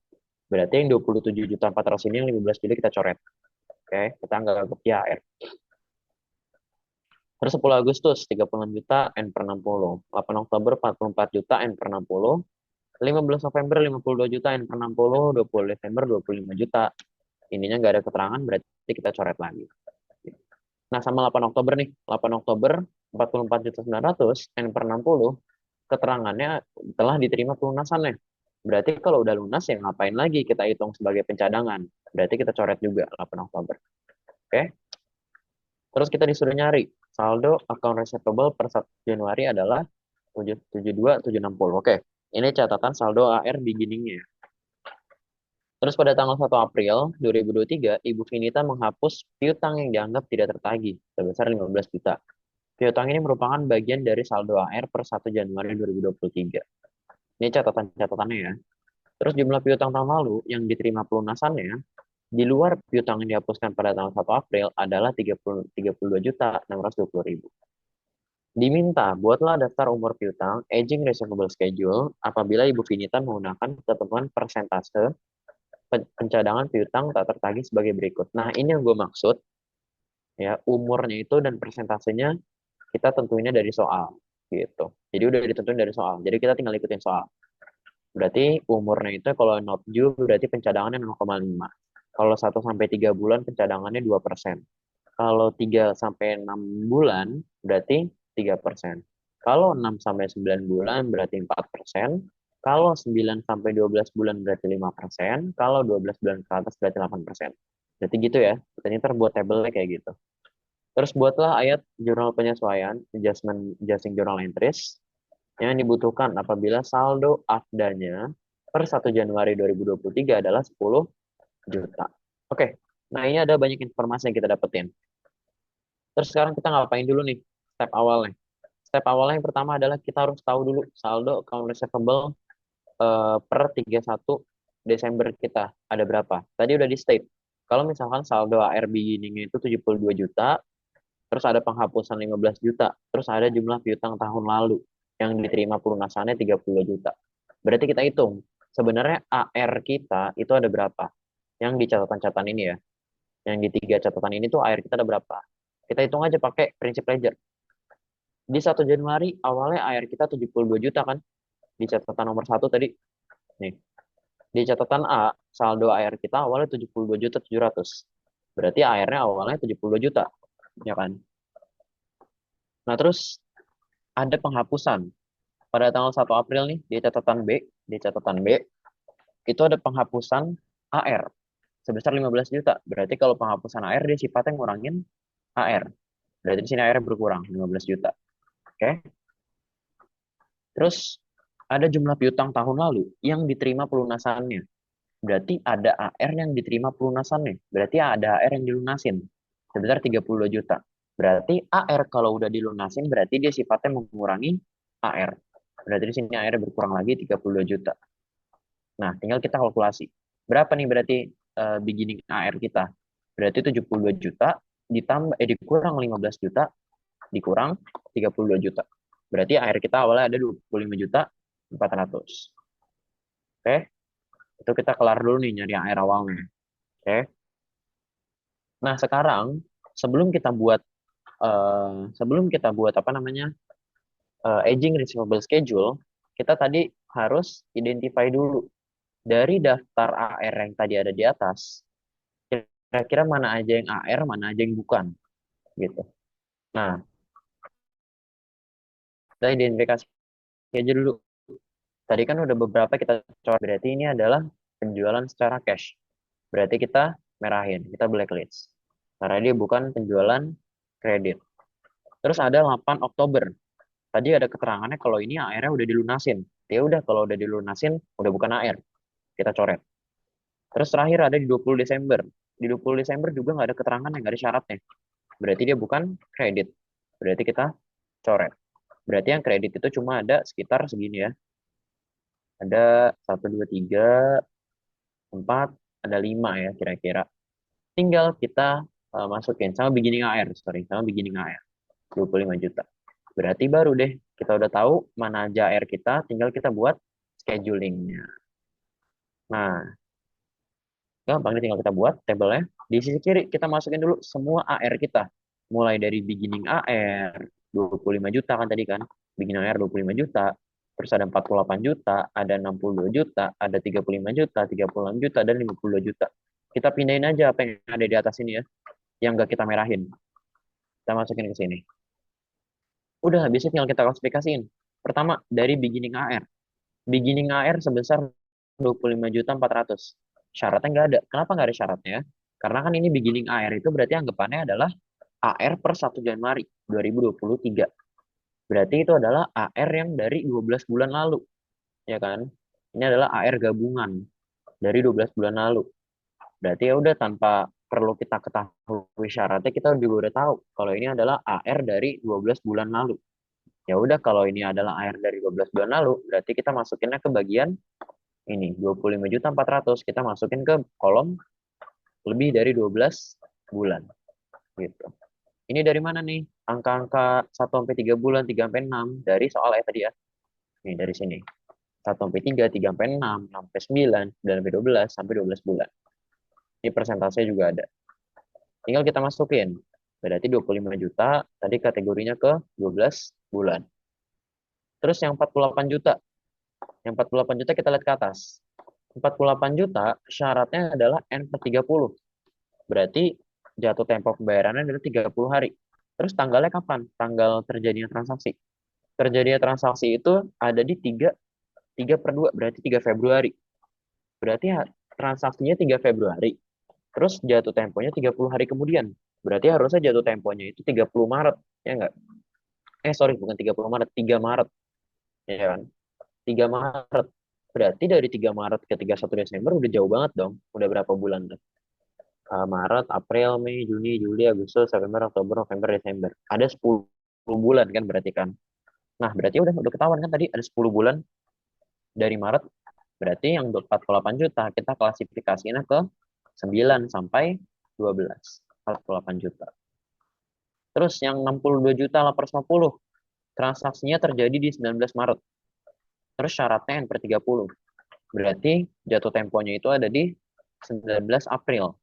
Berarti yang kita hitung, April sampai Desember ada berapa? April, Mei, Juni, Juli, Agustus, September, Oktober, November, Desember. Ada 9 bulan.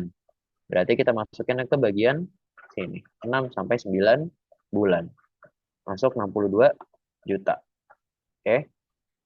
Terus yang 35 juta 750. Transaksinya di 25 Mei. Jatuh temponya 30 hari kemudian. Berarti 25 Mei, 30 hari kemudian berarti 25 Juni. Berarti dari Juni ke Desember. Juni, berarti Juni nggak dihitung. Juli, Agustus, September, Oktober, November, Desember. Ada sekitar 6 bulan. Nah, berarti kalau 6 bulan kita masukkan ke kategori 3 sampai 6. Berarti masuk ke kategori 35 juta, masuk ke kategori 3 sampai 6 bulan. 35 juta 750. Terus yang 36 juta itu ada di transaksinya ada di 10 Agustus, 10 bulan 8, 10 Agustus. Syaratnya N per 60. Berarti 2 bulan setelah Agustus. Agustus, September, Oktober. Berarti jatuh temponya 10 Oktober. Berarti kalau kita hitung dari Oktober ke Desember ada berapa bulan? Oktober, November, Desember. Ada 3 bulan. Berarti ya udah masukinnya ke bagian kolom 1 sampai 3 bulan. Terus terakhir, transaksi di 15 November sebesar 52 juta. Jatuh temponya 60 hari kemudian. Berarti masih Desember, Januari. Berarti jatuh temponya masih Januari. Nah, berarti kan belum lewat ya. Karena kan kita kalau misalkan buat aging receivable schedule, itu tuh ada di 31 Desember. Berarti karena ini jatuh tempo masih Januari, berarti kategorinya adalah not due. Gitu. Masuk di 52 juta. Udah, karena kita udah klasifikasiin semua nih, tinggal kita kaliin dengan persentasenya. Tadi persentasenya ada di soal. Yang not due itu 0,5, yang 1 sampai 3 bulan 2%, yang 3 sampai 6 3%, yang 6,94%, yang 9,12,5%, yang lebih dari 12,8%. Tinggal kita kali-kaliin. 52 juta kali 0,5 dapat 264.000. 36,5 kali 2% dapat 731. Sampai ke ujung. Tinggal kita kali-kaliin. Nanti dapat AFDA kita ada di 9.014.000. Oke? Udah. Nah, karena AFDA kita 9.400, 9.014.000, ya kan? Nah, kita harus lihat sebelum kita jurnal, kita harus lihat kita tadi punya beginning AFDA. Beginning AFDA kita per 1 Januari adalah 10 juta. Nah, berarti kan gedean beginning daripada AFDA ending kita. Berarti kalau lebih gede beginning, berarti jurnalnya apa? Berarti jurnalnya adalah dibalik. AFDA pada BDE. Harusnya kan BDE pada AFDA. Nah, kalau di analogiin di ledger kayak gini. AFDA-nya itu awalnya 10 juta. Terus ending yang kita temuin ternyata 9.014.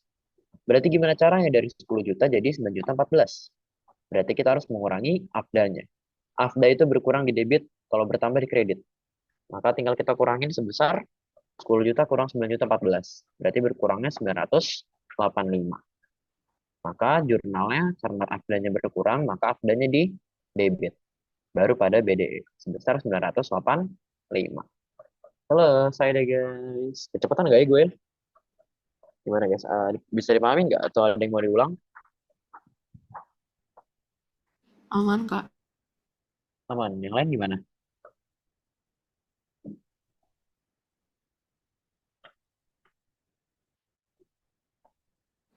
Aman, Kak. Aman. Yang lain? Aman, Kak. Aman semua berarti ya? Oke. Berarti nggak ada yang ditanyain ya?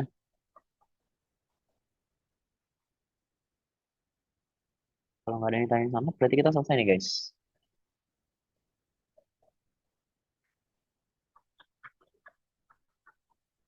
Berarti, berarti selesai guys. Aku mau nanya deh. Nah, oke. Gimana?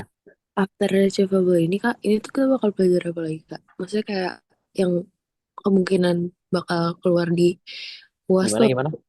Sorry. Gue agak kemis yang awal gimana? Boleh after dulu. yang achievable ini, kan nanti Hmm. ada next materi ya Kak. Nah itu apa dan kayak yang keluar di UAS tuh yang ini, yang tahun lalu tuh soal ini atau perusahaan dagang Kak?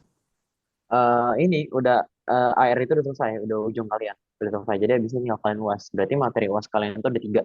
Ada dagang, ada bank rekon, sama ada receivable. Gitu. Dan yang keluar tiga-tiganya. Gitu. Yang keluar tiga-tiganya Kak. Tiga-tiganya. Nah terus ini kan ada yang direct method sama ada yang allowance ini kan Kak. Yang keluar Ah, yang nah itu bisa macam-macam, terserah dosen. Itu kan nanti kan ada tipe-tipenya kan. Bisa jadi yang tipe A direct, bisa jadi yang tipe B indirect. Kayak gitu. Kayaknya gue udah pernah ngasih soal UAS dari 1 tahun lalu. Kalian belum sih? Itu udah. Udah belum ya? Tiara deh kayaknya. Udah gue kasih belum ya? Belum ya? Kasih Kenapa? apa, Kak? Udah gue kasih soal UAS tahun lalu. UAS dari tahun lalu, UAS dari 1. Ada nggak, Ti? Belum. Belum ya? Mm-mm. Oh belum. Coba-coba nih gue coba buka ya. Cuma share screen doang deh kalau nggak salah. Oh Oh, iya emang. share screen doang, Kak. Oh iya. Ya, Kak, benar. Berarti belum gue kirim. Bentar. Nah, coba gue kirim deh. Sekarang takut lupa lagi. Di botak ada kan, Kak? Di botak ada, tapi tipenya cuma tipe yang dibahas di botak. Coba nih gue kirim. Apa Oh, namanya? untuk bobot soal yang paling gede itu bank rekon, perusahaan dagang atau ini? Nah, coba kita lihat ya apa yang paling gede ya. Ah, Harusnya dagang sih. Oh, dan nih. Ini coba kita lihat nih. Nah, harusnya dagang. Ini kalau Bang Rekon cuma 15%, AR 15%, datang dagang 70%. Ini gue kirim deh ke Tiara. 23. A tipe B ya. Gue kirim semua deh.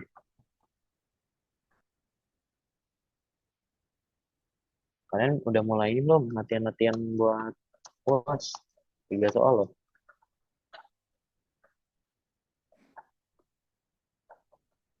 Atau sama Asli sudah ada belum? Udah ada kayak latihan run through gitu belum mulai dari mulai dari Belum, Kak. Mungkin besok. Soalnya besok kita ada ya. asistensi. Oke. Ya, sebenarnya buat UAS UAS ini kan ada 3 soal ya. Jujur lebih lebih berat pasti kan daripada waktu UTS kemarin. Gue banyak latihan sih guys, kayak di rantu-rantu aja. Kira-kira kalian bisa berapa menit ngerjainnya. Karena tiap tiap tipe beda-beda ya transaksinya. Terus juga jangan sampai lupa nih materi dagang. Ntar ingatnya Bang Rekon sama ini doang, sama AR doang. Kalau dari gua, biasanya gua ngerjain Bang Rekon dulu. Terus AR itu belakangan kalau gua. Abis Bang Rekon kelar, gua ke dagang dulu. Nah, karena apa? Karena Bang Rekon itu bisa dibilang eh, tergantung kepedean kalian sih. Kalau gua ngerjain Bang Rekon duluan karena gua pikir ini lebih gampang daripada AR. Dan di situ kalau gua waktu itu gua astagfirullahaladzim. Sorry bentar guys.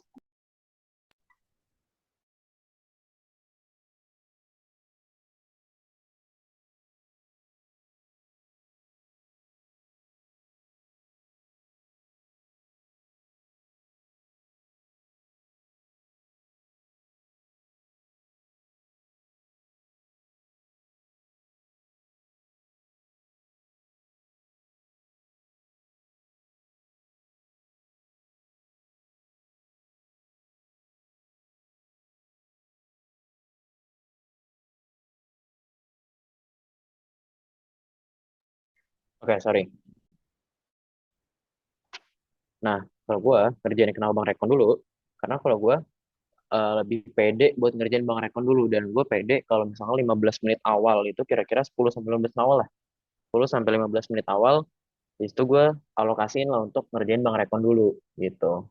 Dan kalau misalnya pede, kerjain Bang Rekon dulu. Jadi kalau misalnya Bang Rekon 15 menit, 10 menit selesai, terus balance, itu kan bakal nge-up ini kalian nih, nge-up, nge-boost motivasi lah, nge-boost motivation kalian. Baru deh kalau udah ke-boost, gue jangan nyentuh air dulu karena air tuh sebenarnya nggak susah kalau kalau kayak receivable apa aging scheduling ya, scheduling receivable.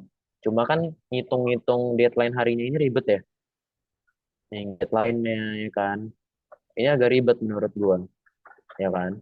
Nah, dan itu menurut gue cukup makan waktu, jadi gue nggak mau gue relain waktu gue untuk bobot soal 15% yang mana bisa makan waktu cukup banyak. Jadi gue mendingan ke dagang dulu yang bobotnya 70%.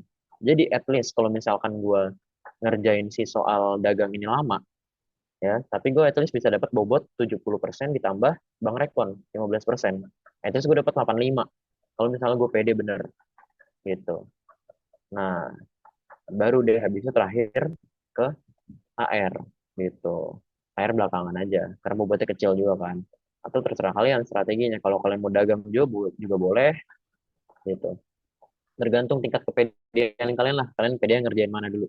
Biar ngebus motivasi kalian. Dan kalau ngerjain soal UAS ini, menurut gue jangan terpaku. Maksud gue kalau misalnya kalian, misal Bang Rekon kalian alokasin misalnya 10 menit atau 15 menit. Kalau udah lewat dari 10 sampai 15 menit kalian belum selesai, kalian masih struggling, menurut gue skip aja, lewatin aja. Kalian konsisten gitu sama waktu. Jangan jangan kalian kayak gemes kayak, aduh berapa yang hilang ya, kalian akhirnya makan setengah jam di Bang Rekon kan sayang ya waktunya ya. Kalian masih ada soal dagang nih yang lebih panjang, yang lebih berat, jadi mungkin kalian move langsung ke soal lain gitu kalau menurut gua. Nggak bisa kayak waktu Kak, tes kemarin gitu. Gimana?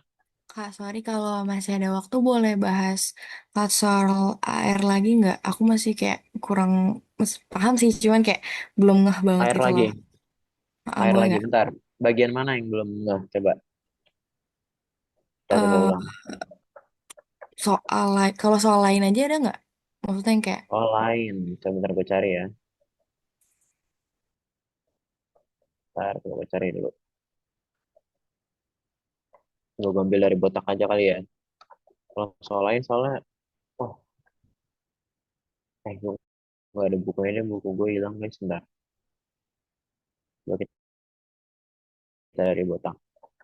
Oh, kalau enggak dari... tapi nggak ada ya. Ntar gue coba cek deh botak deh. Emang kalian masih ini di mana guys? Yang AR? Schedulingnya kah? Atau apanya? iya Yang schedule-nya aku masih agak bingung, Kak. oh, schedulingnya. Oke.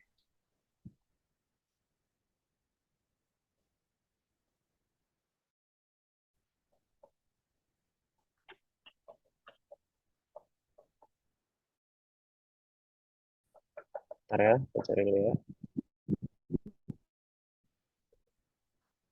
Kalau schedulingnya penting aja sih guys. Mas,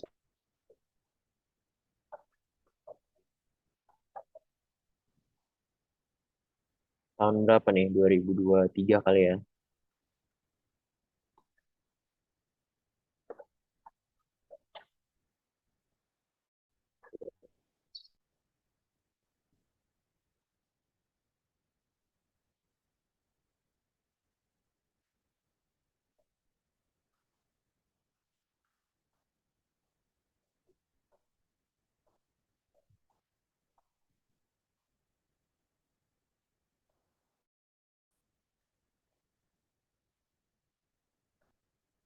Aduh, berantakan nih.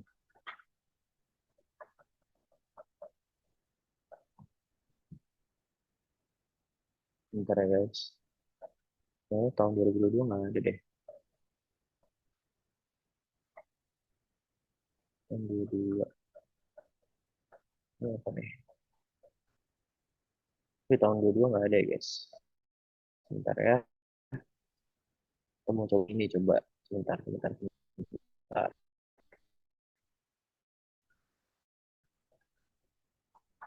Ini yang tadi kita kerjain ya. Yang belum apa. Oh, coba deh yang ini. Yang ada di ini.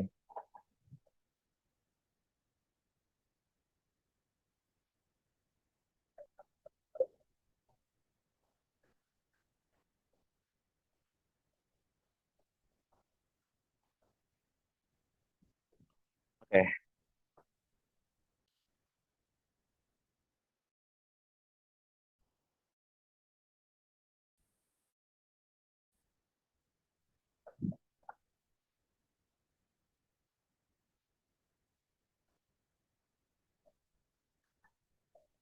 Ya, tapi ini guys bukan. Oh, ini bukan guys. Ini bukan scheduling. Coba deh dari sini dulu deh. Ya, informasi oke, coba share. Ini saya harus ini diskon kawan. Oke, kalau gitu coba kita asumsi sendiri. Misalkan asumsinya, asumsi, misalkan ada AFDA beginning, misalkan anggaplah berapa ya? Anggaplah AFDA beginningnya itu 5 juta kali ya. Anggap misalnya AFDA beginning 5 juta.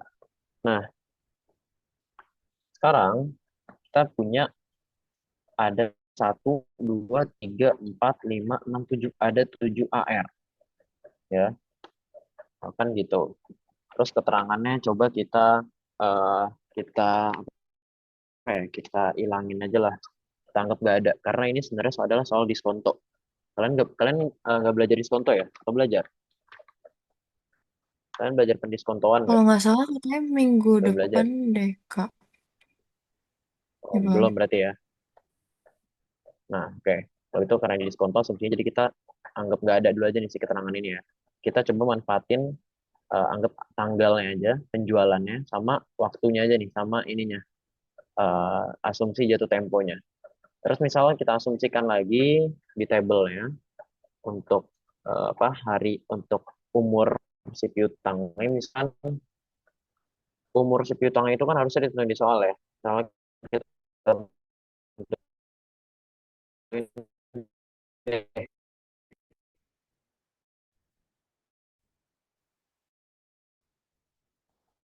untuk kan misalnya alokasiin lagi yang 1 bulan.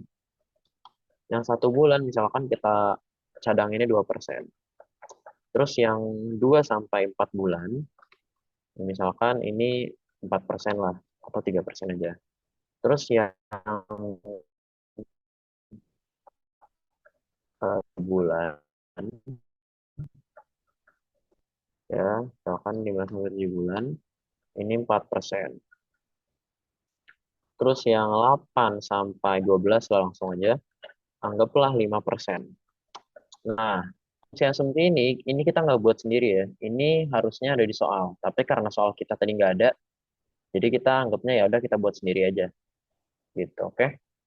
Kita buat sendiri asumsinya. Anggaplah soalnya kayak gini. Ada beginning 5 juta. Klasifikasinya kayak gini. Nah, sebenarnya kita kan punya AR kayak gini. Kita bikin aja langsung tabel ya. Di sisi kiri ada AR. Ini date dulu deh. Date. Terus ada AR kita. Terus kita masukin aja kolom tadi. Tadi kan kita ada asumsi pengelompokannya itu ada not due 1 bulan, 2 sampai 4 bulan, dan 5 sampai 7 bulan. Ada kita buat kolomnya. Not due 0,5%. Terus yang 1 bulan itu 2%. Terus yang 2 sampai 4 bulan itu 3%.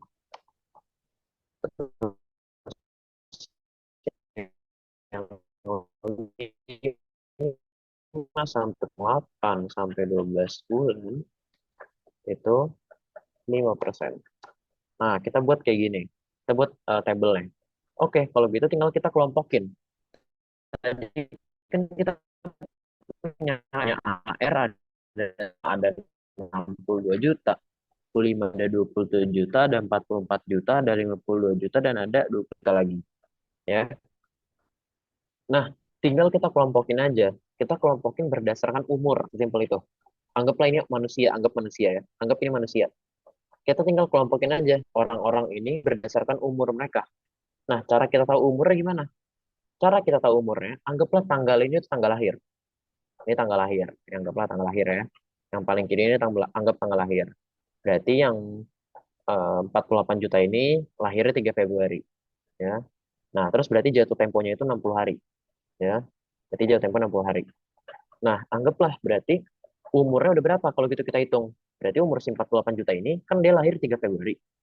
Terus jatuh tempo umurnya 60 hari. Nah, berarti kita hitung deh. Dari 3 Februari ke 60 hari ke depan berarti tanggal berapa tuh kira-kira? Tanggal 3 Maret ya berarti ya. 3 Februari ke 60 hari ke depan berarti 3 Maret. Berarti kita tinggal lihat umur dia. Kita ngitung umurnya jangan dari 3 Februari. Walaupun di tanggal lahir dia ya. Tapi kita ngitungnya setelah jatuh tempo. Gitu. Berarti kan umurnya dari 3 Februari tadi ada 60 hari. Ya, berarti ada sekitar, oh bukan 3 Maret, 3 April. 3 April. Berarti kita hitung umurnya dari 3 April. Berarti dari 3 April sampai 31 Desember, itu umurnya itu ada berapa bulan. Gitu. Berarti kita hitung berapa dari April. April, Mei, Juni, Juli, Agustus, September, Oktober, November, Desember. Ada 9 bulan. Berarti umur 9 bulan nih. Anggaplah yang dari 3 Februari sampai 3 April, 60 hari ke depan itu dia masih di janin deh, anggap aja. Anggap aja masih jadi janin, gitu aja lah. Oke. Nah, berarti dari April sampai 31 Desember dia baru lahir tuh. Berarti tinggal hitung umurnya dari 30 April sampai 31 Desember. Nah, berarti umurnya udah 9 bulan. Nah, berarti kalau umur 9 bulan dia masuk kategori mana? Berarti masuknya ke kategori 8 sampai 12. Gitu. Masukin tadi. 3 Februari HR-nya tadi ada 48 juta. 48 juta.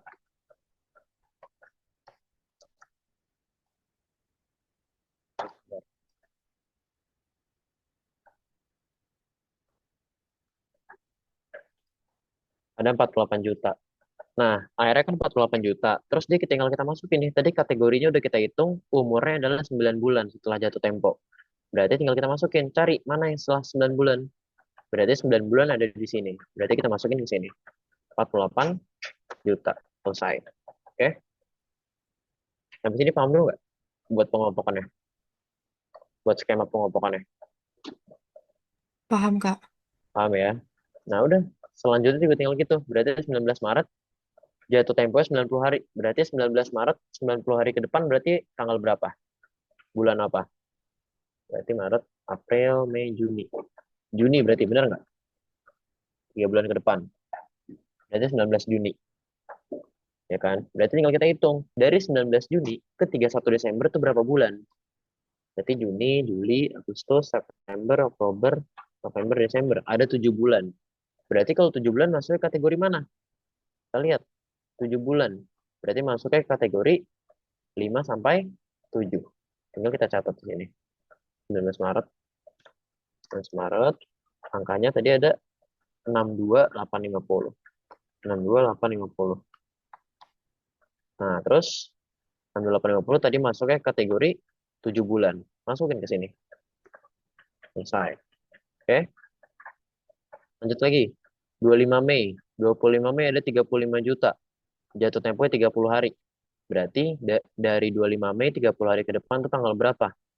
Mei, sebulan kemudian berarti Juni. Nah, tinggal hitung lagi. Dari Juni ke Desember berarti ada tanggal 25 berarti nggak dihitung Juninya. Berarti langsung Juli. Juli, Agustus, September, Oktober, November, Desember. Berarti ada 6 bulan. Berarti kalau 6 bulan masuknya kemana?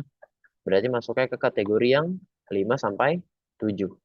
Masukin di sini. 25 Mei, 35, 750. 35, 750. Masuknya ke kategori 5 sampai 7. Karena dia ada 6 bulan umurnya. Oke. Terus 15 Juli. 30 hari ke depan berarti Juni, Juli, Oktober. Juni, Juli, Agustus. Sorry. Agustus. Berarti Agustus. Tinggal hitung dari Agustus ke Desember berapa? Agustus, September, Oktober, November, Desember. 5 bulan berarti. Berarti 5 bulan. Berarti 27 juta ini masuknya ke kategori 5 sampai 7 juga. Gitu. Simple itu sebenarnya. Berarti kalau di materi ini tuh 1 bulan selalu diasumsiin 30 hari. Iya, Oh, tapi tergantung juga kalau ada catatan asumsinya, ikutin catatan asumsinya. Tapi kalau nggak ada catatan asumsi, berarti ya udah kita berandai-andai aja 30 hari langsung. Gitu. Dan kalau nggak ada catatan asumsinya, kalau bisa kalian pas ngerjain UAS, catat di bawah jawaban kalian menggunakan asumsi apa? Tulis asumsi 1 tahun 360 hari. Gitu. Biar dosen tahu. Oke? Ada yang mau ditanyain nggak sampai sini?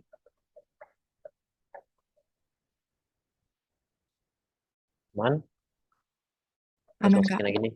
8 Oktober nih. 8 Oktober ada 44 juta 900. Tinggal kita hitung nih. 8 Oktober jatuh tempo 60 hari. Berarti 8 Oktober 60 hari ke depan apa? Oktober, November, Desember. Berarti jatuh temponya 8 Desember. Ya. Berarti dari 8 Desember ke 31 Desember. Berarti udah sebulan lah yang anggapnya ya. Berarti masuknya ke kategori yang 1 bulan. Masuk sini. Sip. Terus ada 15 November. 15 November 52 juta 950. 52 950. Terus jatuh temponya 90 hari. Ya, berarti ya udah kalau kayak gini udah terlalu jelas ya guys. Dari November ke 90 hari ke depan berarti kan udah lewat dari Desember ya. Berarti jatuh temponya bukan di bulan Desember. Berarti jatuh temponya di bulan Desember, Januari, Februari. Jatuh temponya berarti di Februari. Berarti per tanggal 31 Desember dia belum jatuh tempo nih. Berarti kalau belum jatuh tempo, ya, kalau belum jatuh tempo berarti masuknya ke not due. Gitu. Masuk sini. 52 juta. Oke. Terakhir 20 Desember ini sama juga udah kelihatan. 20 Desember 25 juta 800. Kita hitung harinya. Jatuh temponya 30 hari ke depan. dari 20 Desember. Berarti 20 Desember, 30 hari ke depannya itu 20 Januari. Berarti sama. Di 31 Desember dia belum jatuh tempo. Berarti masuknya ke not due juga. Sip. Selesai deh. Tinggal kita kali-kaliin. Afdanya berarti tinggal kita total dulu deh nih. Berarti kan kita sama aja. Sum ini tambah ini. Kita kaliin sama 0,5%. Karena kan persentase pencadangannya kalau not due 0,5% kan. Tinggal kaliin 0,5%. Set. Error. Berarti jangan di sum. Berarti ini ya 52 juta ditambah 25 juta dikali dengan 0,5%. Kenapa error ya?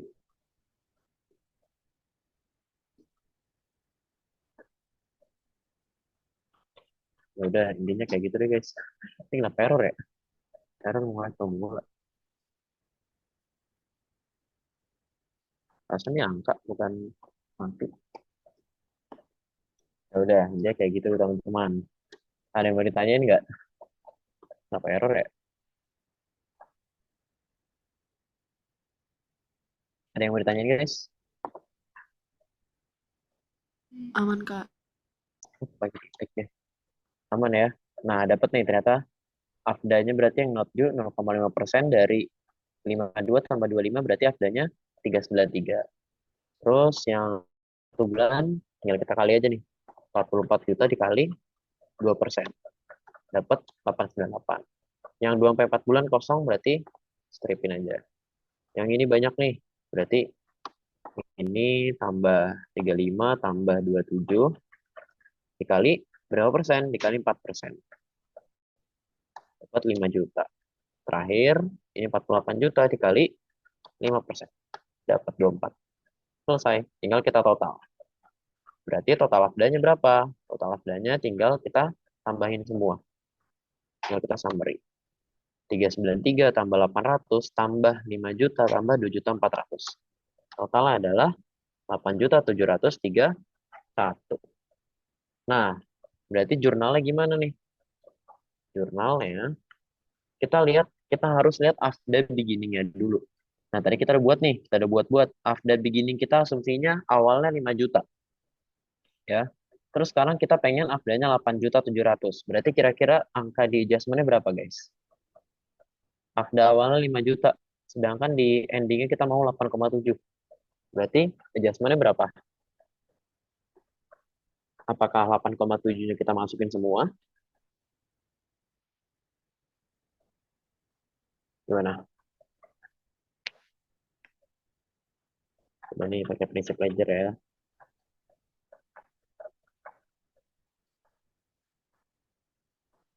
Nih, awalnya afda kita itu ada 5 juta. Ya, ini afda. Awalnya ada 5 juta nih. Nah, bagaimana caranya afda kita ini dari 5 juta, kita pengen jadiin dia ke 8 juta. Nah, bagaimana caranya? Berikan secara logika. Gimana caranya? Dari 5 ke 8, guys. Gimana? Kita harus apain nih? Jadi kurang. Itu kurang atau ditambah? Endingnya Dari 5. kurang beginningnya. Endingnya kurang beginning. Berarti masukinnya ke debit atau kreditnya?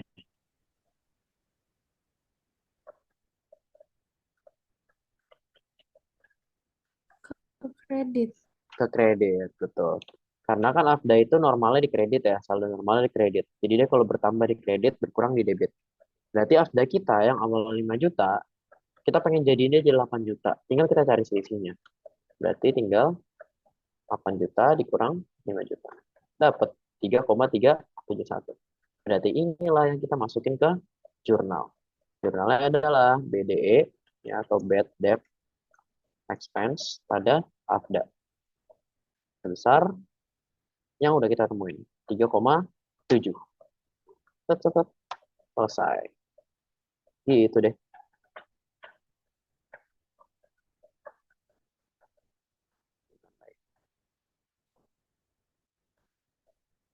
Oke. Oke, sampai sini ada yang mau ditanyain guys. Jadi kayak gitu caranya. Sebenarnya simple, cuma emang agak ribet kalau untuk mengkategorize si air-airnya. Karena cukup banyak ya air-airnya. Kayak gitu sih guys paling. Gimana? Ada yang mau ditanya lagi? Sudah cukup? Yang mau nanya Kak, yang Boleh. diskon bakal masuk di UAS nggak sih Kak? Bakal. Oh iya, kan kalian AR itu kalian nanti dapatnya antara dapat diskon kalau nggak dapatnya yang reservable. Kalau nggak dapatnya yang ini scheduling. Jadi tergantung. Karena kalian bertipe-tipe tuh. Gue baru inget juga ada diskon tadi pas lihat soalnya. Jadi kalau nggak kalian dapatnya aging reservable schedule, kalau nggak dapatnya diskon gitu. Jadi kalau mau kalian bahas setelah kalian asdos boleh, menuju UAS boleh. Kalau mau kita bahas. Ya gitu guys. Oke, ada lagi yang mau ditanyain?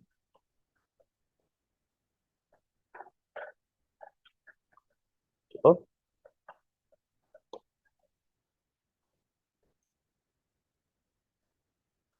Cukup lah guys. Ada lagi? Nggak ada? Kalau nggak ada, gue selesaiin. Cukup. Eh, oke. Kalau cukup, berarti bentar. Gue share dulu ini ke Tiara ya.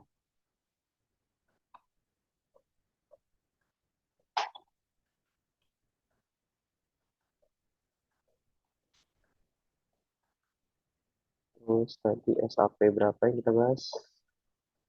13 ya. 13 sama 15. Jadi kalian dari niaga apa deh guys? Kayaknya gue belum tahu kalian deh.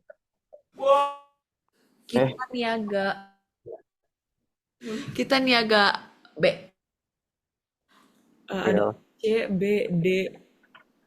Lah, campur kak. Oh, kalian campur. Iya. Kak. Malu lah. Oh, tuh. Rame banget ya.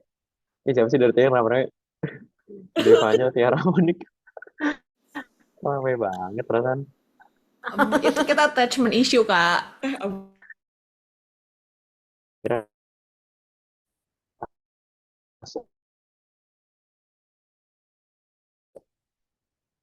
kasusnya.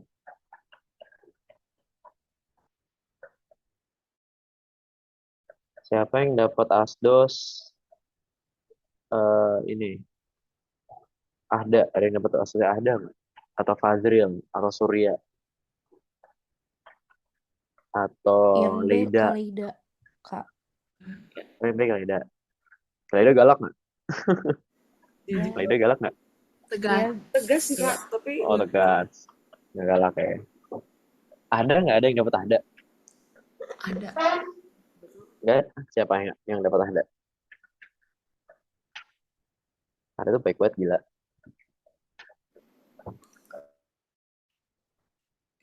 Guys, kalau nggak ada yang tanya lagi, aduh.